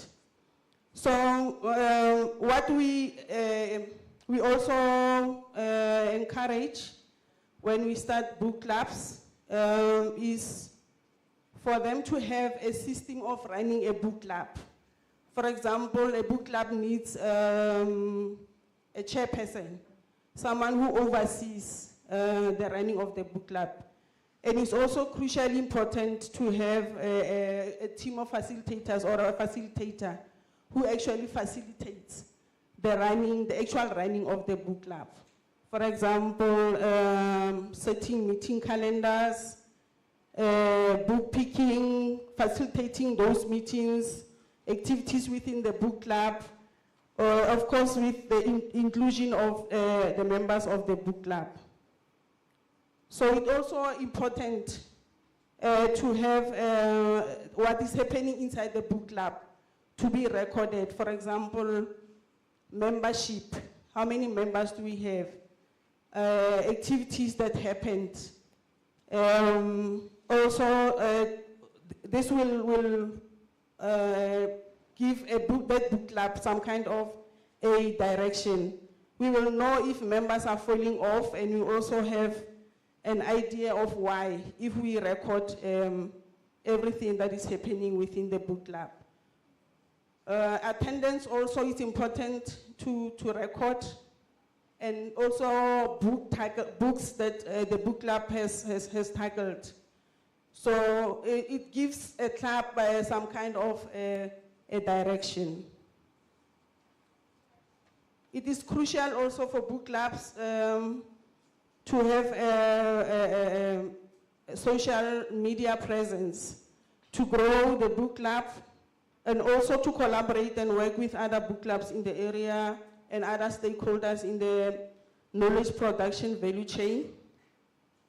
We also encourage book clubs to connect with local libraries because this will give them access to the resources or the services that book clubs offer. For example, inside book clubs, inside libraries, there are reading material that book clubs can access, and that material is regularly upgraded or updated by libraries. Some libraries have free Wi-Fi, some libraries have a space, meeting space, that book clubs can use. Inside Eskiam Patele Library, for example, Hunali, a library for the blind.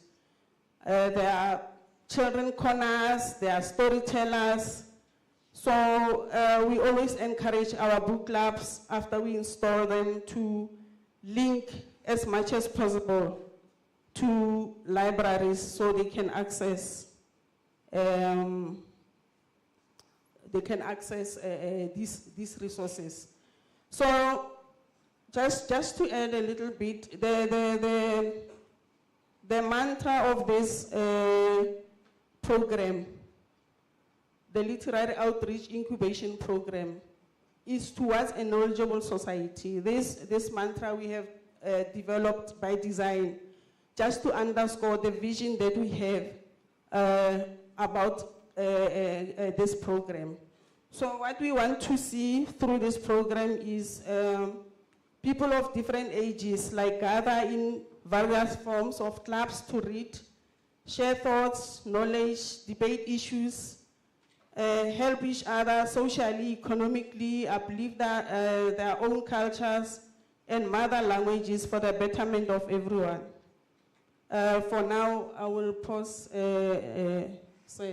and give others a chance to say something. Thank you very much, Esther, for what you just said. I love the model that you presented regarding setting up a book club. You said that it is important to have a roster, one that has got a coordinator and it has got time frames and gathering sessions. And you also alluded to the fact that it's important to link to a particular library for several benefits, being the internet, reading space, maybe reading commons, booking booths for discussions. And over and above, we go, obviously I come from the Keynote, I come from Abopane, we go on social gatherings all the time, but those gatherings can be informed by what is that we discussed previously, and of course we build up a social club and then you understand how it goes. I love the mantra that you indicated to, a mantra being like a slogan of approach that we can do this. Each time you said it, so that we emphasize and enforce people's minds. I want to allude to the fact that Mayor Zanele, when she was here, she gave a story about any other thing that can be done. So giving our minds that anyone can write and narrate a story about any other thing. She gave the presentation about how marimba started and how marimba, as an instrument, told to another instrument, umakelan. And then all those establishments, they can be converted to a book. Now we live in a digital technology. You start narrating, a dictaphone writes, you come and edit it, you've got a storyline already. So that's how it goes. But I love what has been happening in this very room and present. Ma'am Khutats, over to you. Greetings, everyone.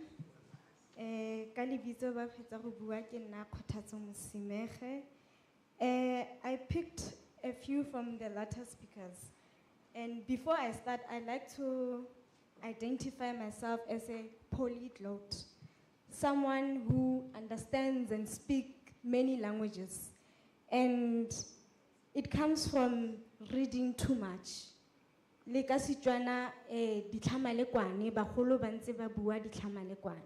So, according to my own understanding and what as the NSRC we are trying to do is that the book club, it has launched and I'm so sorry. we have actually realized because if you were to look into the new leadership in this current institution, is that we are a leadership that reads. President Nkosinati loves to emphasize that reading increases our vernac and vocabulary, and also it assists us in how to be a leader. The program director said, Uguti, when we're having discussions, you must have la motlapitso.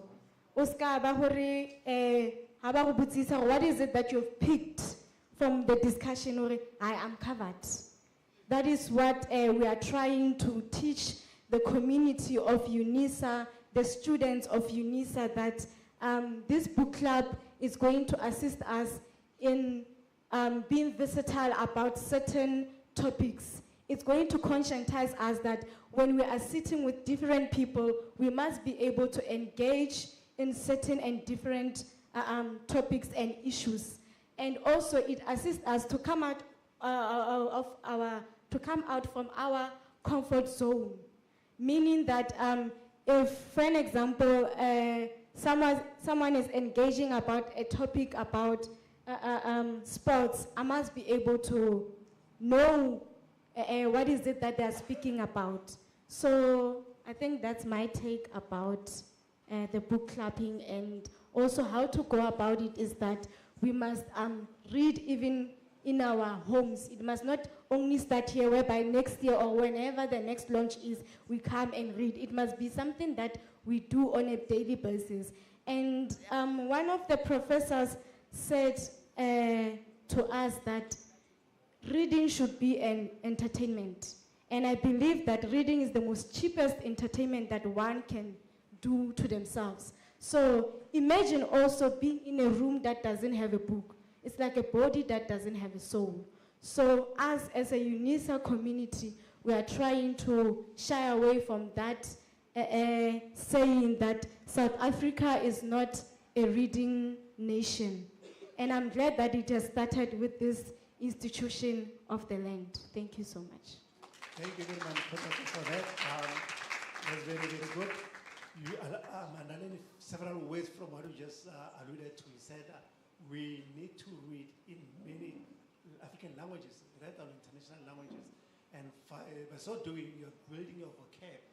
Ma'am Nomvoyo indicated to us that we need to pursue young ones to get a vocab of about 30,000 words. And for that, Ma'am Siyabulele Nkosi for guiding us on that.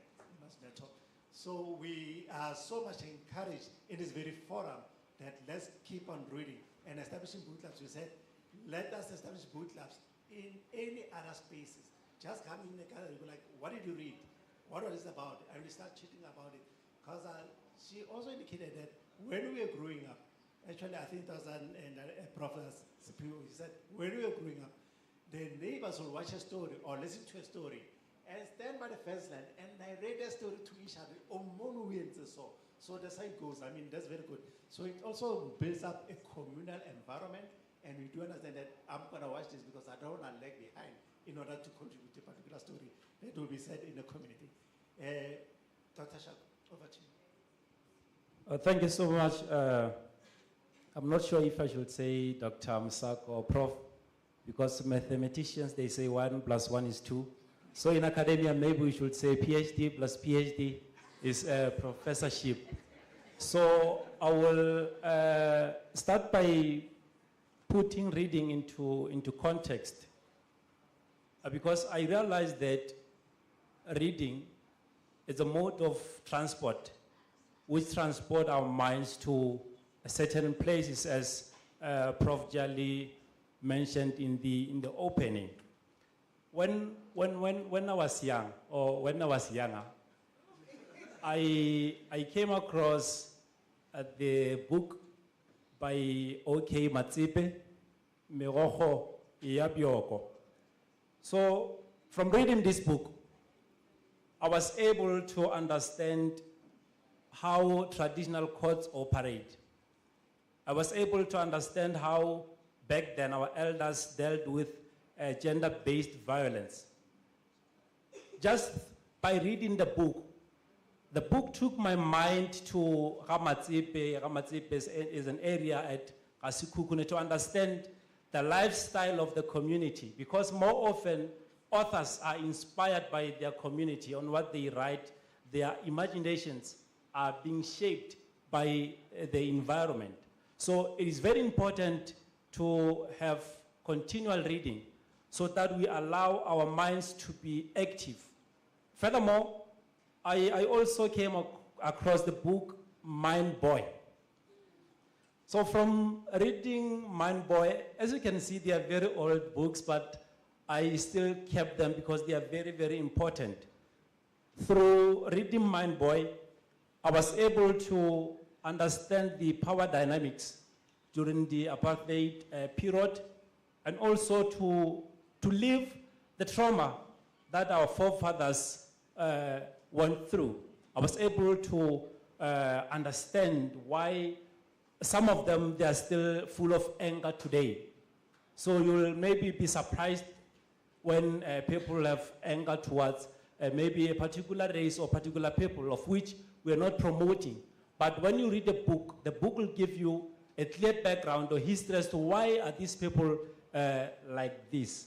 So, however, Prof. Musako, I have a challenge, and I'm happy that the keynote speaker already addressed the issue. Prof spoke about the production of local content. More often I see in many book clubs, they translate the books from English into South African languages like maybe our isiZulu, Sepedi, Xitsonga, and the rest. I have a problem with the approach because when you translate from one language to the other, more often we leave the context. Why do we have to translate Macbeth if we have Kinsikukune to write about? If we have Kinshaka to write about? Why do we have to translate Diana, her story? If we have King Muchaji Sineshapula to write about? So I think it is time, Prof, that we start to create content in our local languages using our local environment. Let me pause here for now. No, thank you very much, Dr. Shaki, for that. Actually, I'm very grateful that you are saying let's write about our everyday life activities, what we see, our icons in the society. And Mem Zanetta just, gave us a very full example of that, writing about trees, conversion of trees into what is musical instruments. That's everyday life activity. And Prof. Siphiwo said, let reading not be tied to the availability of books. Let the absence of books not lead to illiteracy. Let poverty not govern the non-readership. Because we have so many young ones who have got devices all the time in the palm of their hand. Let them talk, record those stories, and let the stories be transcribed in such a way they are already content developers, as Mem Kotaso said. Let's develop content every day. And maybe such content can be given to a language editor, and already they are writers in their own making. That's very good of us. So I need to ask Mayor Esther.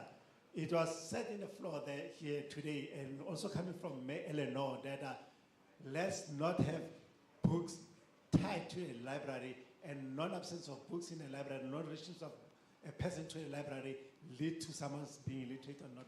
How can we encourage readership, or maybe readership without the proximity of a library or availability of books? Keep in mind poverty. Thank you. I will always go back to the program that we run. I'm hoping I'm not overstepping. Okay.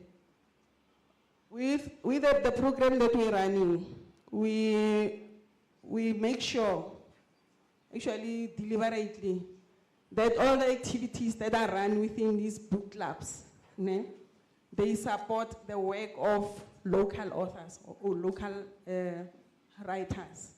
Because as they say, saying now, why are we obsessed with other characters or other books or other authors whereas we have people within our communities. The story ya Professor Mahala ya hore in the area where that Eskia Mphatlele used to live, no one knew this icon because no one is writing about that person. No one is saying anything. We have so many heroes within our communities that are not sung, but no one cares or no one knows. So inside the library, the book clubs that we install, we make sure every activity that is happening inside that book club is linked to an author, locally so. If there's an author within that area, we will engage the author to come, to give motivations. If it's a reading competition, we will use the books of that author. If it's poetry, we have local poets. We will engage because we want when we leave that area, people must know a Stan Monto somewhere who is an author. For example, in the UJ Library Book Club that we launched last year through this program, the activity that was done on that day was book review. We specifically, deliberately used a book by Stan Monto, and we called the author as well to come and listen to what reviewers of his book are saying. And once we leave there, already everyone who was there knew Stan Monto is an author, and he's got a book called Tears in My Hands. So I think in the absence of libraries, we are stuck.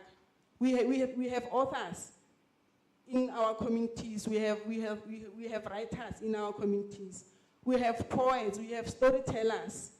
We have all those resources within our reach.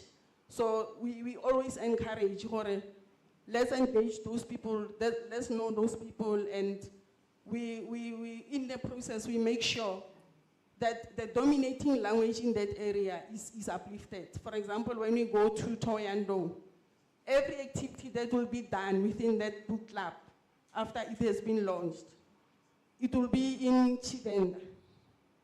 It's not questionable. If really Zanini, then Kistonga, Fela Yal, if Ria Northwest, Kisetswana. In this manner, we are also pulling forth writers or authors of our indigenous languages. So, to so eating, we just have to open our eyes and reach out to it. Thank you very much, Master, for that, and recall Bueza for taking initiative to write content each event. Well done. You always are lingering over Professor Sia Sangajali, that going back to Alice and establishing community outreach scholarship to get content written from that end.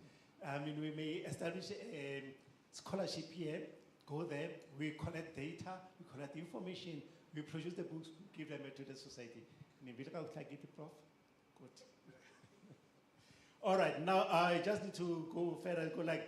It was said in this very audience, in this forum, that let's hold the book club participants accountable. Now, how can we really do that extensively, especially with the NSRC group being the custodian of this group? Thank you so much.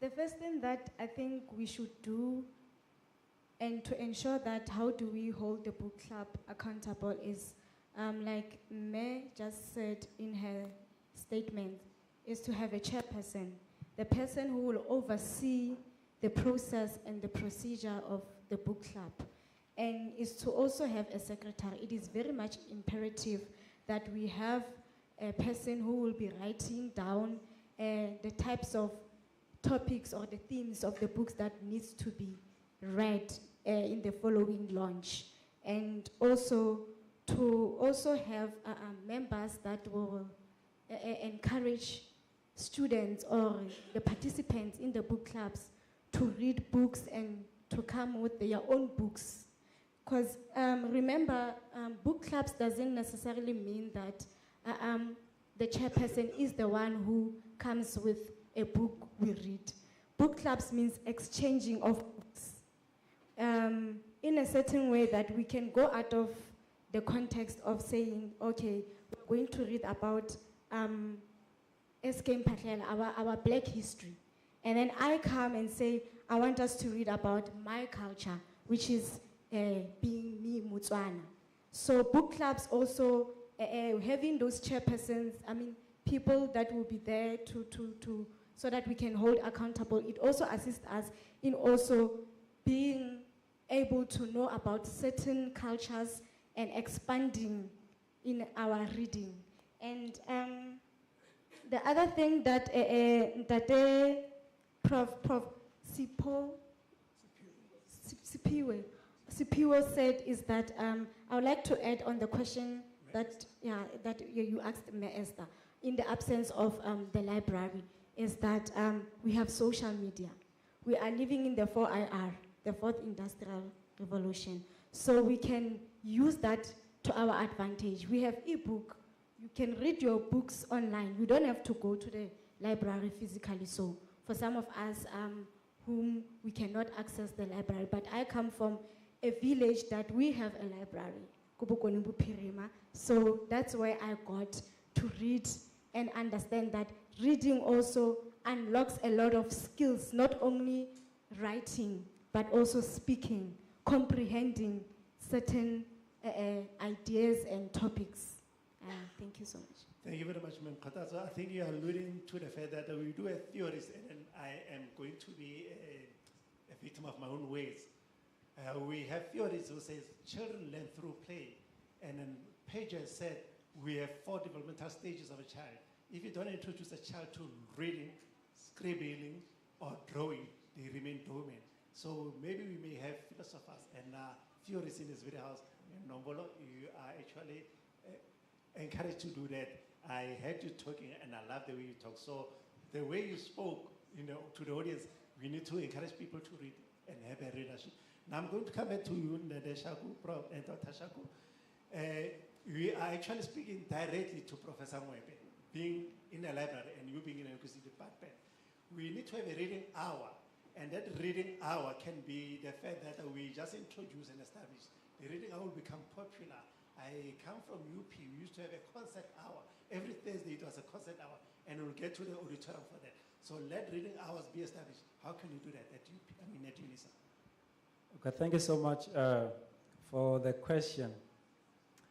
And I know for the students, it will be easy to have the reading hour, but for academics, we are going to encounter reluctance because of 8 hours meetings. But if we look at the significance of this reading hour, I think we can compromise. As I mentioned that reading is very important.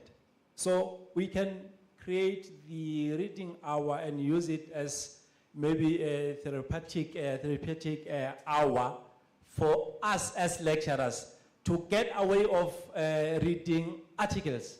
Because as academics, for example, what we read a lot is academic papers. So we can compromise to say between 1 and 12. And I'm happy that Prof. Jali is here to say, all academics are given 1 hour to focus on reading only. But for this to be effective, we need to have a reflection session where we sit together to say, I read 1, 2, 3, this is my feedback. That is the only way that we can measure if it is effective. Thank you very much, Nareshaku, for that. All I need to say now is that I need to run up. Then it was a great session. I need to say again, Prof. Solomon Mwebe, we are back to your doorsteps. Of course, you have a post that says, those who don't read don't have an added advantage to those who cannot read. And now we need to correct it, and we'll round up, each one of us will round up. But I just need to say, may we please establish this very readership and fellowship so that it becomes a popular thing. And then we may have the income all the time reporting on what was read and what was the story behind it. So the readership should not be articles, as you say, but reading for pleasure and leisure. Thank you. Mr. Run up. Thank you, sir. Just to conclude, I would like to congratulate Unisa Library Book Club. We are actually excited for them. We are already contemplating including them in this program in a debate with UJ Library Book Club that we launched last year through this program. So if they're interested, they can let us know. And we also want to encourage everyone in the audience to consider being a member of a book club or to start a new book club. Mayor Nomvuyo has beautifully elaborated on different kinds of themes and genres. I've also added how you can start a book club. If you need help, you can DM us, you can direct message us on our Facebook page. It reads thus: the Literary Outreach Incubation Program is one word. The Literary Outreach Incubation Program, as a literacy, we are more on the literature side of things. So it's the Literary Outreach Incubation Program. Send us a message and then we will see how we can help you to set up your own book club or to link you to a book club that is near you. Thank you very much. Thank you. Ma'am, Khatazo, run up. Thank you so much, listeners. Mine is to encourage each and every person that is in this room to identify themselves, be a group of 5 or 10, form a group club, and have someone that will be the chairperson of that group club. And I will take it upon myself and my colleague, Ms. Sontaga, to ensure that no one leaves this room without having a partner that they are going to share books with. Personally, myself, there's a book that I'm reading. It's written by the professor of this university, Mary Grace Kuno. The title of the book is Transformation, Higher Education, and Decolonization. It's a very interesting book, so we must buy it and read. Like in my bio, I'm a student activist, so I almost said comrades. Pardon me.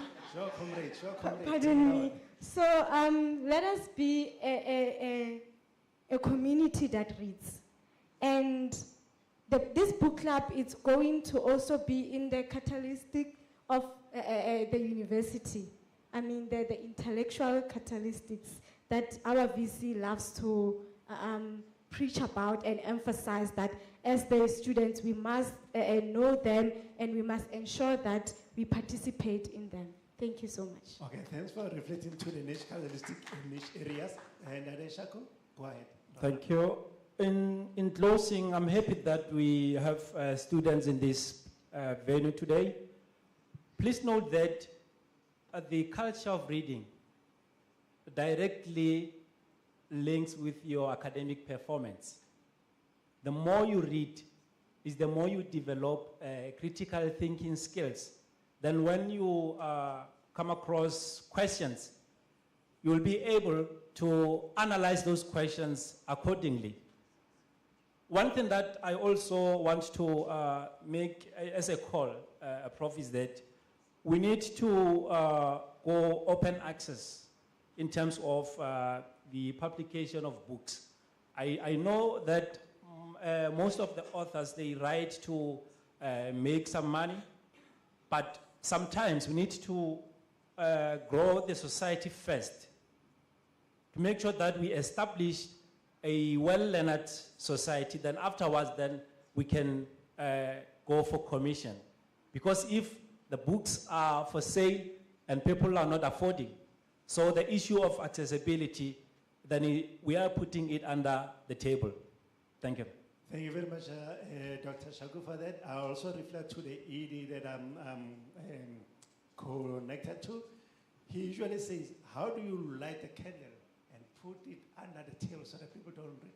So let's go for open access, as you say, and then let's promote the culture of reading this very institution. I'm very grateful for that, and then I just need to thank you for being a good audience. Thank you very much.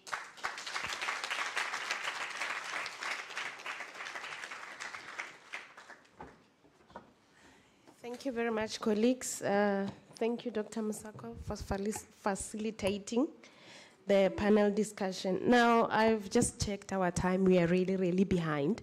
So I'm going to call our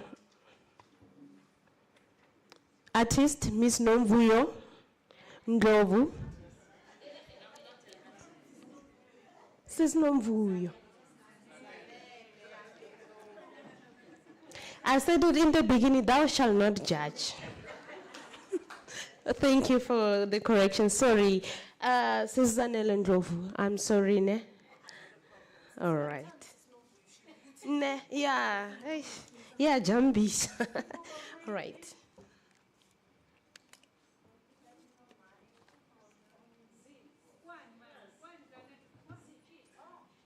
There we go.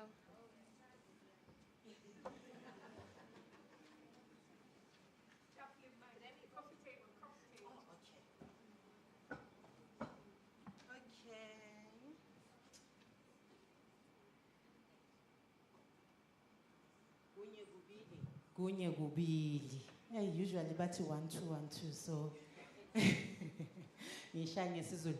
Okay, njengoba nizwile shem technical problems about umakhweyana, bengifuna ukundlalela umakhweyana, but ngoba siyama artist siya improvise yabo, ngicela ukuthi sizoyenza i-call and respond, ne? Ni ready? Hayi tinilambile manje shem. Ni ready? Yes. Okay. Nina nizoti two shilling. Asiye two shilling. Akilutri. Aha, woza. Two shilling. Gudala, ma. Kwakukhona ugoga fuya ingulu.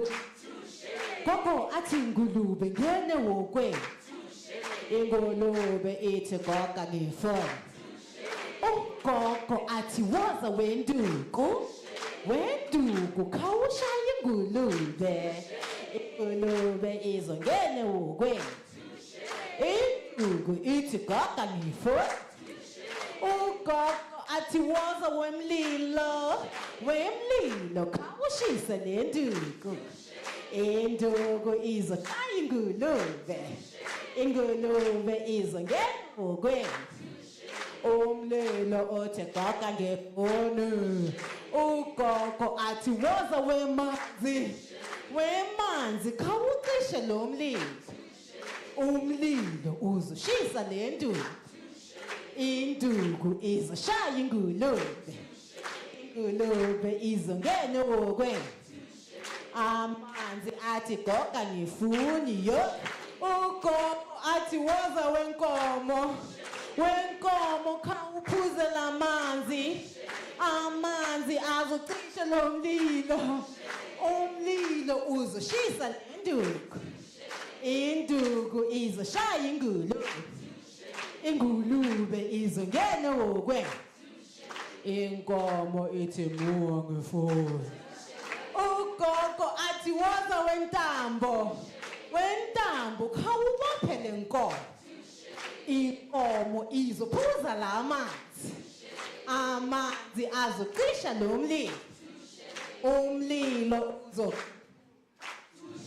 Induku izoshaya ingulube. Ingulube izongena wokwe. Intambo yethu goga ngifuni nami. Ugogo athi woza gundwane. Wegundwane khawudle le ntambo. Intambo izobopha le nkomo. Inkomo izophuza la amanzi. Amanzi amanzi azocisha lo mlilo. Umlilo ukwazi ukushisa le nduku. Induku isishaya ingulube. Ingulube izongena okwe. Igundwane lithi kaka ngefoni. Ugogo athi woza wekati mngani wami. Ngicela ukuthi ungincede. Zokupha ibisi limnandi. Ikati lethi mnyawu. Wegogo ufuna ngenzeni. Ugogo athi luma gundwane. Igundwane lizona le ntambo. Intambo izobopha le nkomo. Inkomo izophuza lamanzi. Amanzi azocisha lo mlilo. Umlilo uzoshisa le nduku. Induku izoshaya ingulube. Ingulube izongene wokwe. Ikati lomigundwane. Igundwane ladla intambo yabopha inkomo. Inkomo yaphuza amanzi. Amanzi acisha umlilo. Umlilo washisa induku. Induku yashaya ingulube. Ingulube yangene wokweni. Thushele.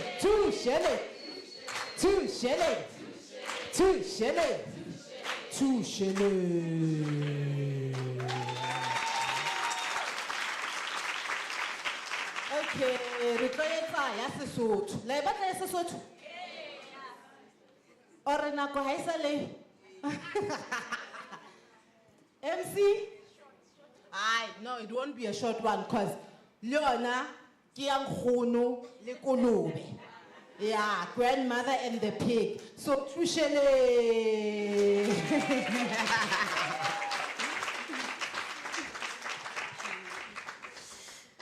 On our way home, at least we have a song to sing. To Shele while you are driving. Anyway, thank you very much, says Zanele. I got it right. Colleagues, we are about to finish. We only have 2 items, then we are done. I can see that you are exhausted. We have a display area outside. There are different types of materials. It's books, clothes. Please pass by, right? Please pass by and purchase some books. We also have Professor Mahala's books there. You can always check them out and purchase if you are interested. I'm gonna call the next speaker. Where's my program?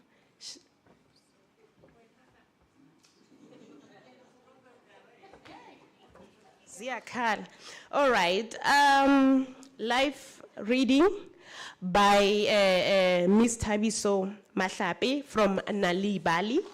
And Miss Siphiwo Mahala, I'm just gonna introduce her to you. She's a pioneer force in South African publishing space. And as a founder of Blackbird Books, she created a platform dedicated to amplify Black voices, fostering literary talent and reshaping the country's storytelling landscape. Now, with the deep commitment that she has to archiving African narratives, she has worked with some of the most compelling and contemporary authors, ensuring that their stories reach local and international audience. Now, currently, as a publishing manager at Nalibali, you know Nalibali, I also follow them on Instagram.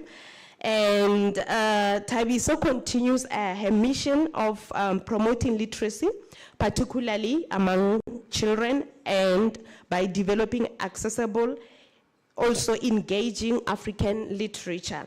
Now, her work extends beyond publishing. She's not just a publisher, but also she is passionate.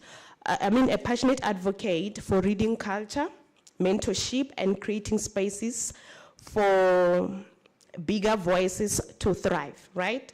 With a career spanning over a decade now, Siphiwo has not only shaped the publishing industry, but also inspired new generation of writers and readers. So, ladies and gentlemen, help me welcome Miss Siphiwo Mahala. Where is she? Thank you, ma'am.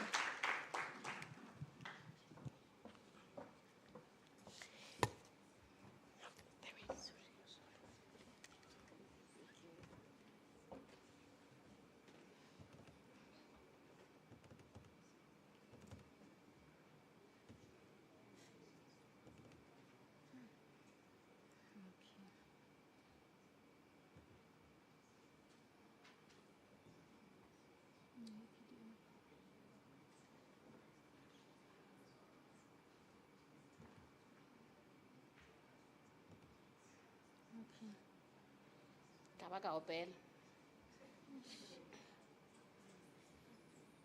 La. Okay. No, you.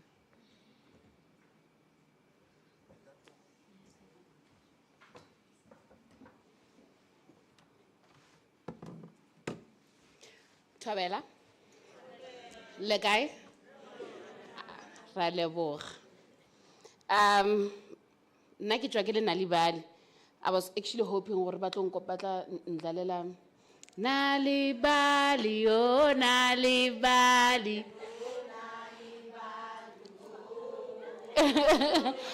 And you know, Zanele, when you were playing the marimba earlier, I actually realized that is the bass sound of our jingle. Yes, it is the bass sound of our jingle. I can't wait to act clever at work.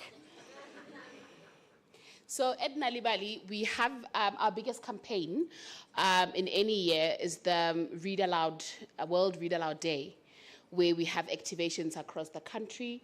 And it happens every year in February. I think it's the first Tuesday or first Wednesday of February. Don't tell my boss. I didn't know. But yeah, it's either first Tuesday or first Wednesday of February where we have, we aim to reach, we set a target. This year's target was to read out loud to 3.5 million children. We reached that target. We read to 3.6 million children this year. And we'd also like to thank the Unisa Library because they went and read our World Read Aloud Day story. I think it was that side in Pretoria, here in Pretoria. Yes, so thank you so much for being part of our initiative and campaign. We really appreciate it. I'm going to read to close off World Read Aloud month. And is it a month? Yeah, languages, or is just the week? Okay, yeah, and to close them both off. And I forgot to tell you, I've now, as a student, newly registered, coming back to the Department of Information Science. I am now the self-appointed chairperson of this book club. Thank you. It is not a democratic space. I've elected myself, and that is that. I'm going to read from this book called Metsi a Mogako, written by Musila Khafani. The book was published as part of the initiative by the Department of Sports, Arts and Culture under the DSEC Publishing Hub. What they do is they work with ANFASA. ANFASA is an organization for writers, and they work with ANFASA to pair writers with authors, with publishers. So they run it's a two-tiered program where they bring in small SMEs in publishing and writers. They bring them together so that the publishers have some kind of financial support for publishing, and that the writers can be published, which is, you know, what every author wants to have. I have not read in Sepedi in about 2 decades. So please do not judge me. Well, I have not read out loud. Also, so, okay. This book is a collection of stories. So I'm going to read the first one, which is called Kwano. Bagwera ba babedi ba ba dutse fase ga mohlare wa morula ka lapeng la bo Makoma motseng wa Topanama. Ba le gare ba enwa senotšididi. Makoma le dikeledi ba ba bolela ka ditoro tša bona bjalo ka ge le lena le tseba ka moka gore re fela re lora go ka ba le se le sela kudu ge re sa le dikolong. Makoma yena ile a bolela gore yena o duma go ipona a tšweletše mphatong wa Marematlou wona ngwaga woo. Gomme a ye go ithutela borutiši kae go la Gauteng. Mola dikeledi yena a ile a tla ka toro ya go tlaba. Dikeledi o ile a lebelela godimo a meemela nako e teletšana ka morago a phaphatha diatla ga tee a bolela ge le yena a lora go tšwelela mphatong wa Marematlou wona ngwaga woo. O ile a be a re ge a ka se tšwelele gabotse ga a bone ka ba bothata ka ge a sa lori go ka tšwetša pele dithuto tša gagwe ge e se gona go nyalwa ke monna wa mohumi fela.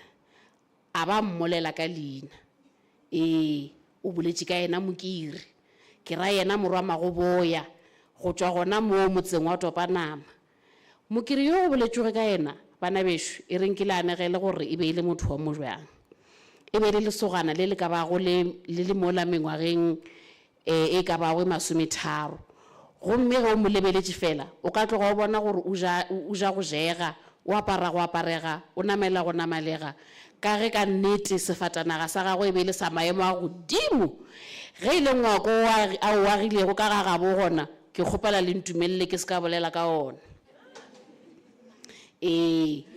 yena e be le ngaka bookelong bja Letaba ka thoko ana le setšere nna ena gore yo dikeledi ba nagana eng ge a lora go ka ba mosadi wa yo mola yo a atlegile ka tsela yeo ebile a šoma le basadi ba go atlega go etša yena nka le botša maaka kgaetšedi ga ke na bonnete eupša ke nagana gore ke go tloga ke go tloga ke fitlhile motsaneng o ntšhetše morago Mokiri o bolela ka ditlhong eng dikeledi o ikgakantšha ka ditlhong gape ke thomile go bona ka molatsaneng crossing ke monne le toropo ye nako e teletšana eupša ke sane go bona le gabjale kgaetšedi ka moka re a sepela mo toropong ke dikeledi a retse mohlomongwe ke modimo le badimo ba dirago gore ke go bone gantši ka mokgwa o a re nampe re tsene ka mola re je mohlomongwe re ka feleletša re kwane ka se sengwe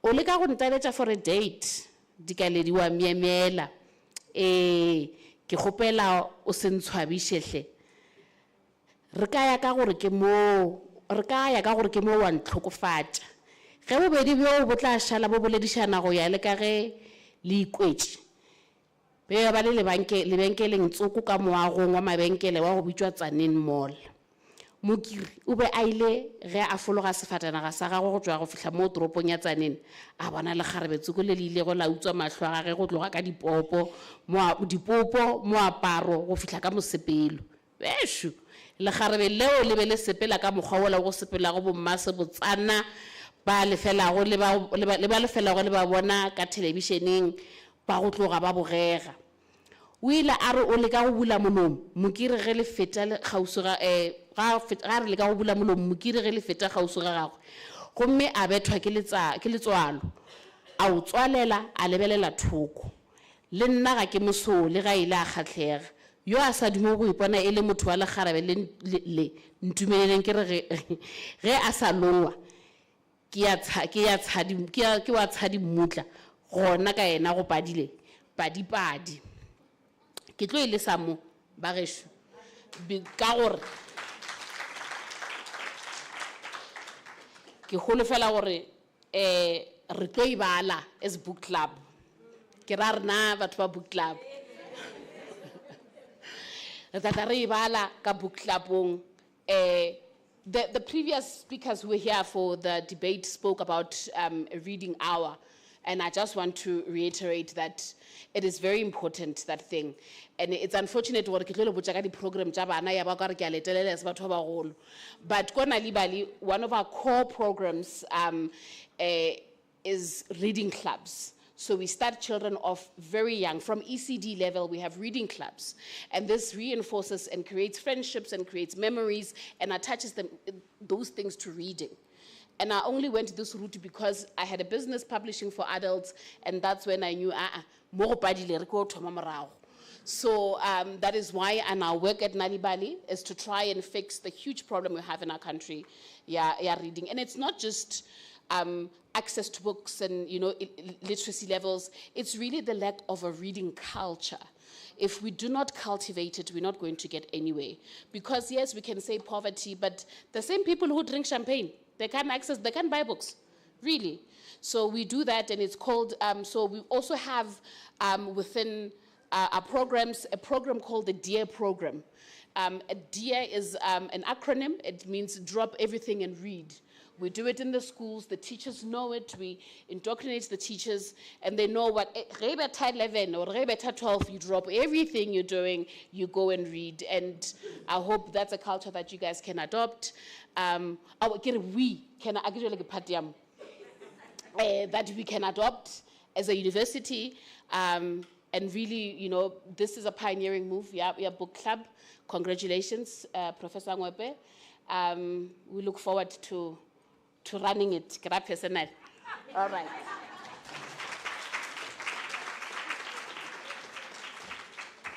Thank you, Sister Biso. They heard you, self-appointed, and yeah, the bosses are here, they're listening.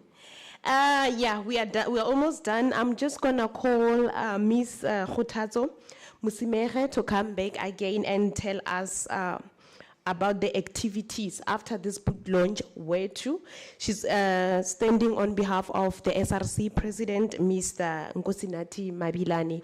You can come, and after we'll do a vote of thanks. Let's clap for her, colleagues.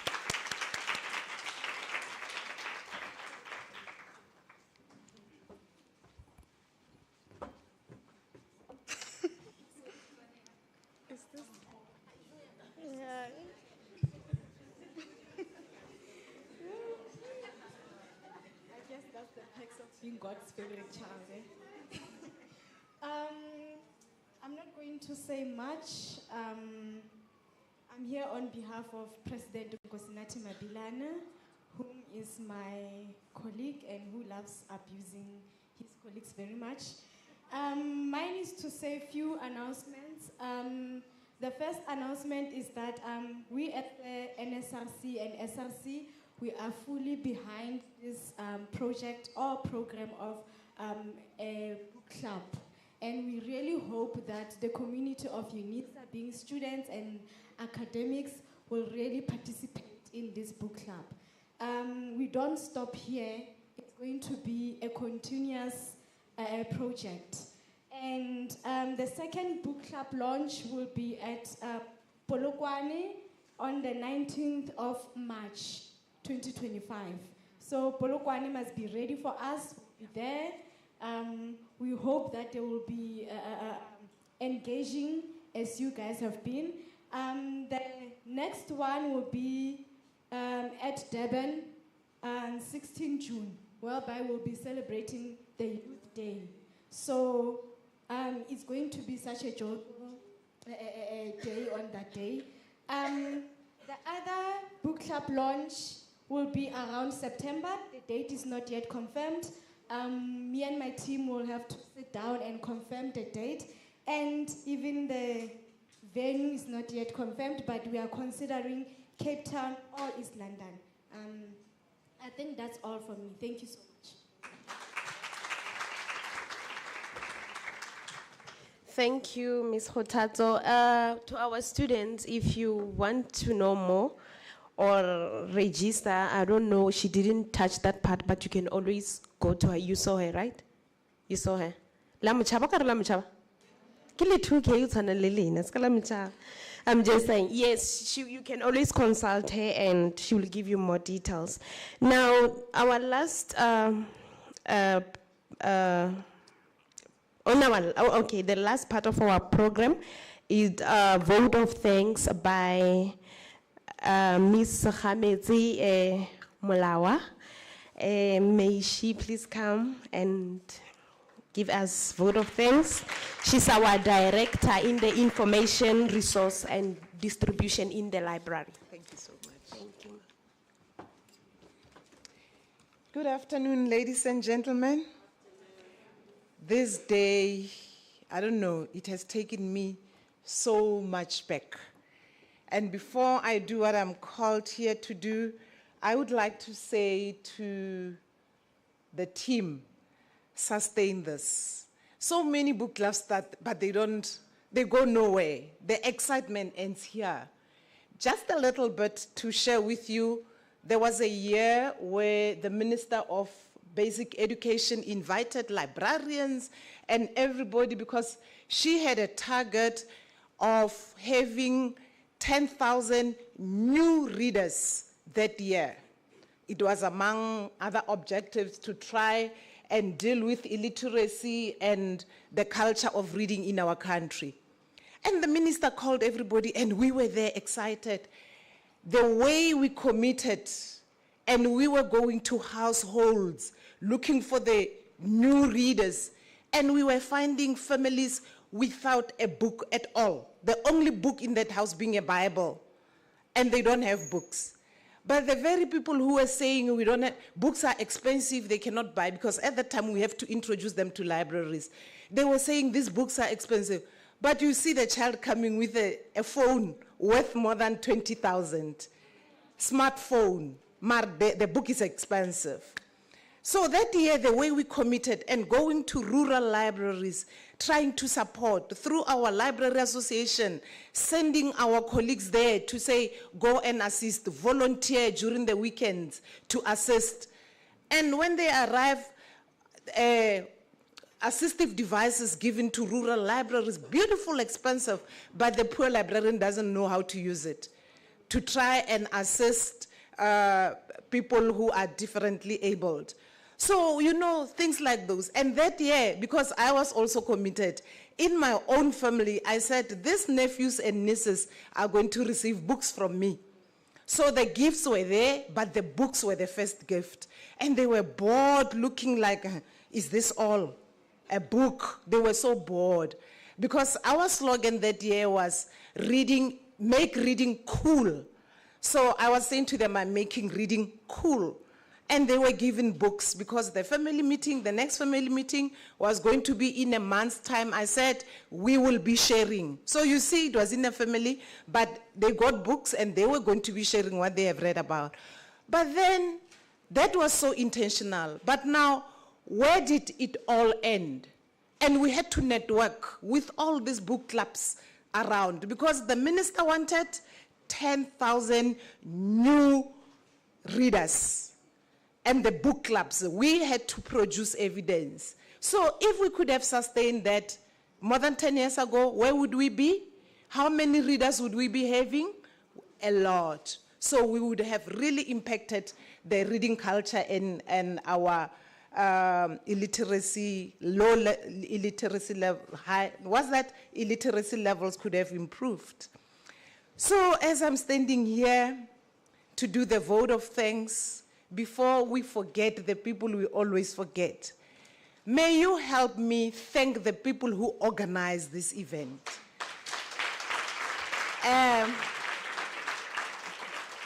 Your venue is beautiful. You have put such beautiful speakers and program together for us. There was no moment to get bored here. We enjoyed every moment of it. I hope all other people who are in attendance also enjoyed what I also enjoyed. And let me acknowledge the people at the head of the three partners who came up with this. Our one and only, the ED of Library and Information Services, Professor Mpongwepe. Give it to him. Prof, thank you so much. And the professor in absentia, Professor Jacobs, the head of the Department of Information Science. In absentia, can we thank them for having done this? And again, in absentia, the president of SRC, Mr. Malibane, we appreciate that he also was in partnership when this was given birth to. Can we give him a big hand of applause? So it is with great appreciation and heartfelt gratitude to be saying thank you to you, standing here in front of you, to our honorable guests. And from the library, I can see some of the executive team and our library management team and all our esteemed colleagues from the libraries and all the respectful partners in this. We have heard from so many of them. We will not be struggling with partners here. And our enthusiastic students. Can we give ourselves a big hand of applause? We have already heard from the speakers that this initiative is not just the beginning of a reading journey, but what I picked up that this is a bold step towards shaping the culture of literacy, critical thinking, and intellectual engagement in our university and beyond. And first and foremost, we extend our deep appreciation to our university leadership, to have created this environment for us that we could have this. This is very good. And the commitment to academic excellence, this continue to inspire all of us. And then to our student representative committee, the SRC at your levels, we salute your vision and dedication in driving student-centered initiatives. Your involvement in this book club signifies the importance of student agency in shaping a literate and informed generation. You are not just readers, you are future leaders. And we celebrate you and your commitment to intellectual growth. Thank you so much, SRC and our students. And a special word of gratitude goes to the Department of Information Science. Your scholarly insights, expertise, and advocacy for literacy have played a critical role in making this initiative possible. As custodians of knowledge, your contribution to building a reading culture will leave a lasting impact on the academic community. That's to our department. And to our very own University Library and Information Services, we are immensely grateful for being the heartbeat of this initiative. Libraries are just more than repositories of books. They are gateways to enlightenment and lifelong learning. All the efforts in curating resources, providing a welcoming space, and supporting students in their academic journey are truly commendable. And we cannot overlook the significance of this initiative in the broader South African context. As we navigate the challenges of low literacy levels in our country, this book club serves as a beacon of hope, an opportunity to encourage reading not just as an academic requirement, but as a transformative tool for personal and national development. A literature society is an empowered society, and today we take an important step towards that goal. Then let me thank our program director. You were the best. Excellent. Thank you. Time and again, when I was sitting there next to Professor Charlie, we were saying, isn't that funny? And we laughed our lungs out. Thank you so much for running this program so well. To our speakers, our poets, our entertainers, our storytellers, our reader, we thank you so much. The panelists and facilitators, thank you for sharing your insights and for igniting the passion for reading within us. Your words have reminded us that books hold the power to challenge perspectives, shape narratives, and open doors to endless possibilities.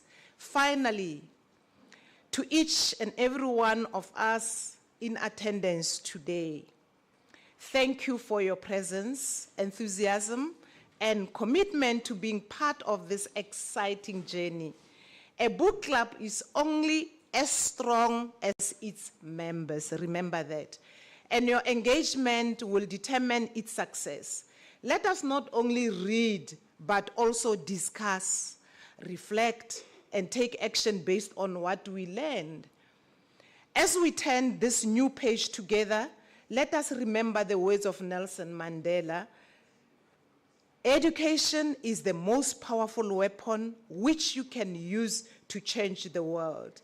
May this book club be a catalyst for change, for knowledge, and for a brighter, more literate future for all. Thank you and happy reading. And share your logos soonest.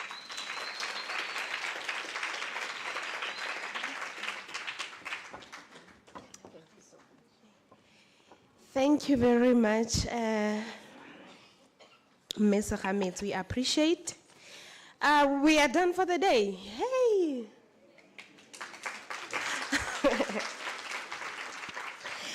Thank you for being kind to me. And I know in the beginning I said, don't judge me. You can judge me. We are done. And in case I stepped on your toes, you'll find me at the door. We'll be fighting. I'm ready for a war.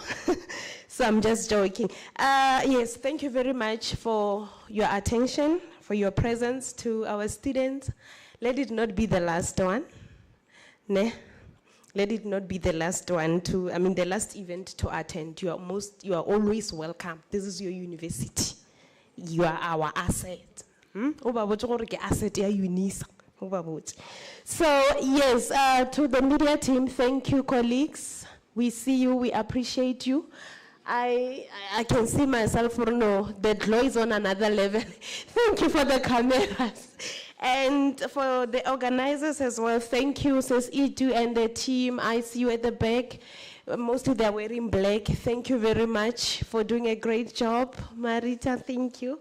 And yeah, we are done. For everyone on the program, our visitors, our colleagues on the program, please follow Sis Itu. Suguma Backbone. Yeah, Suguma Backbone. Please follow her. She will show you where you're going to have lunch.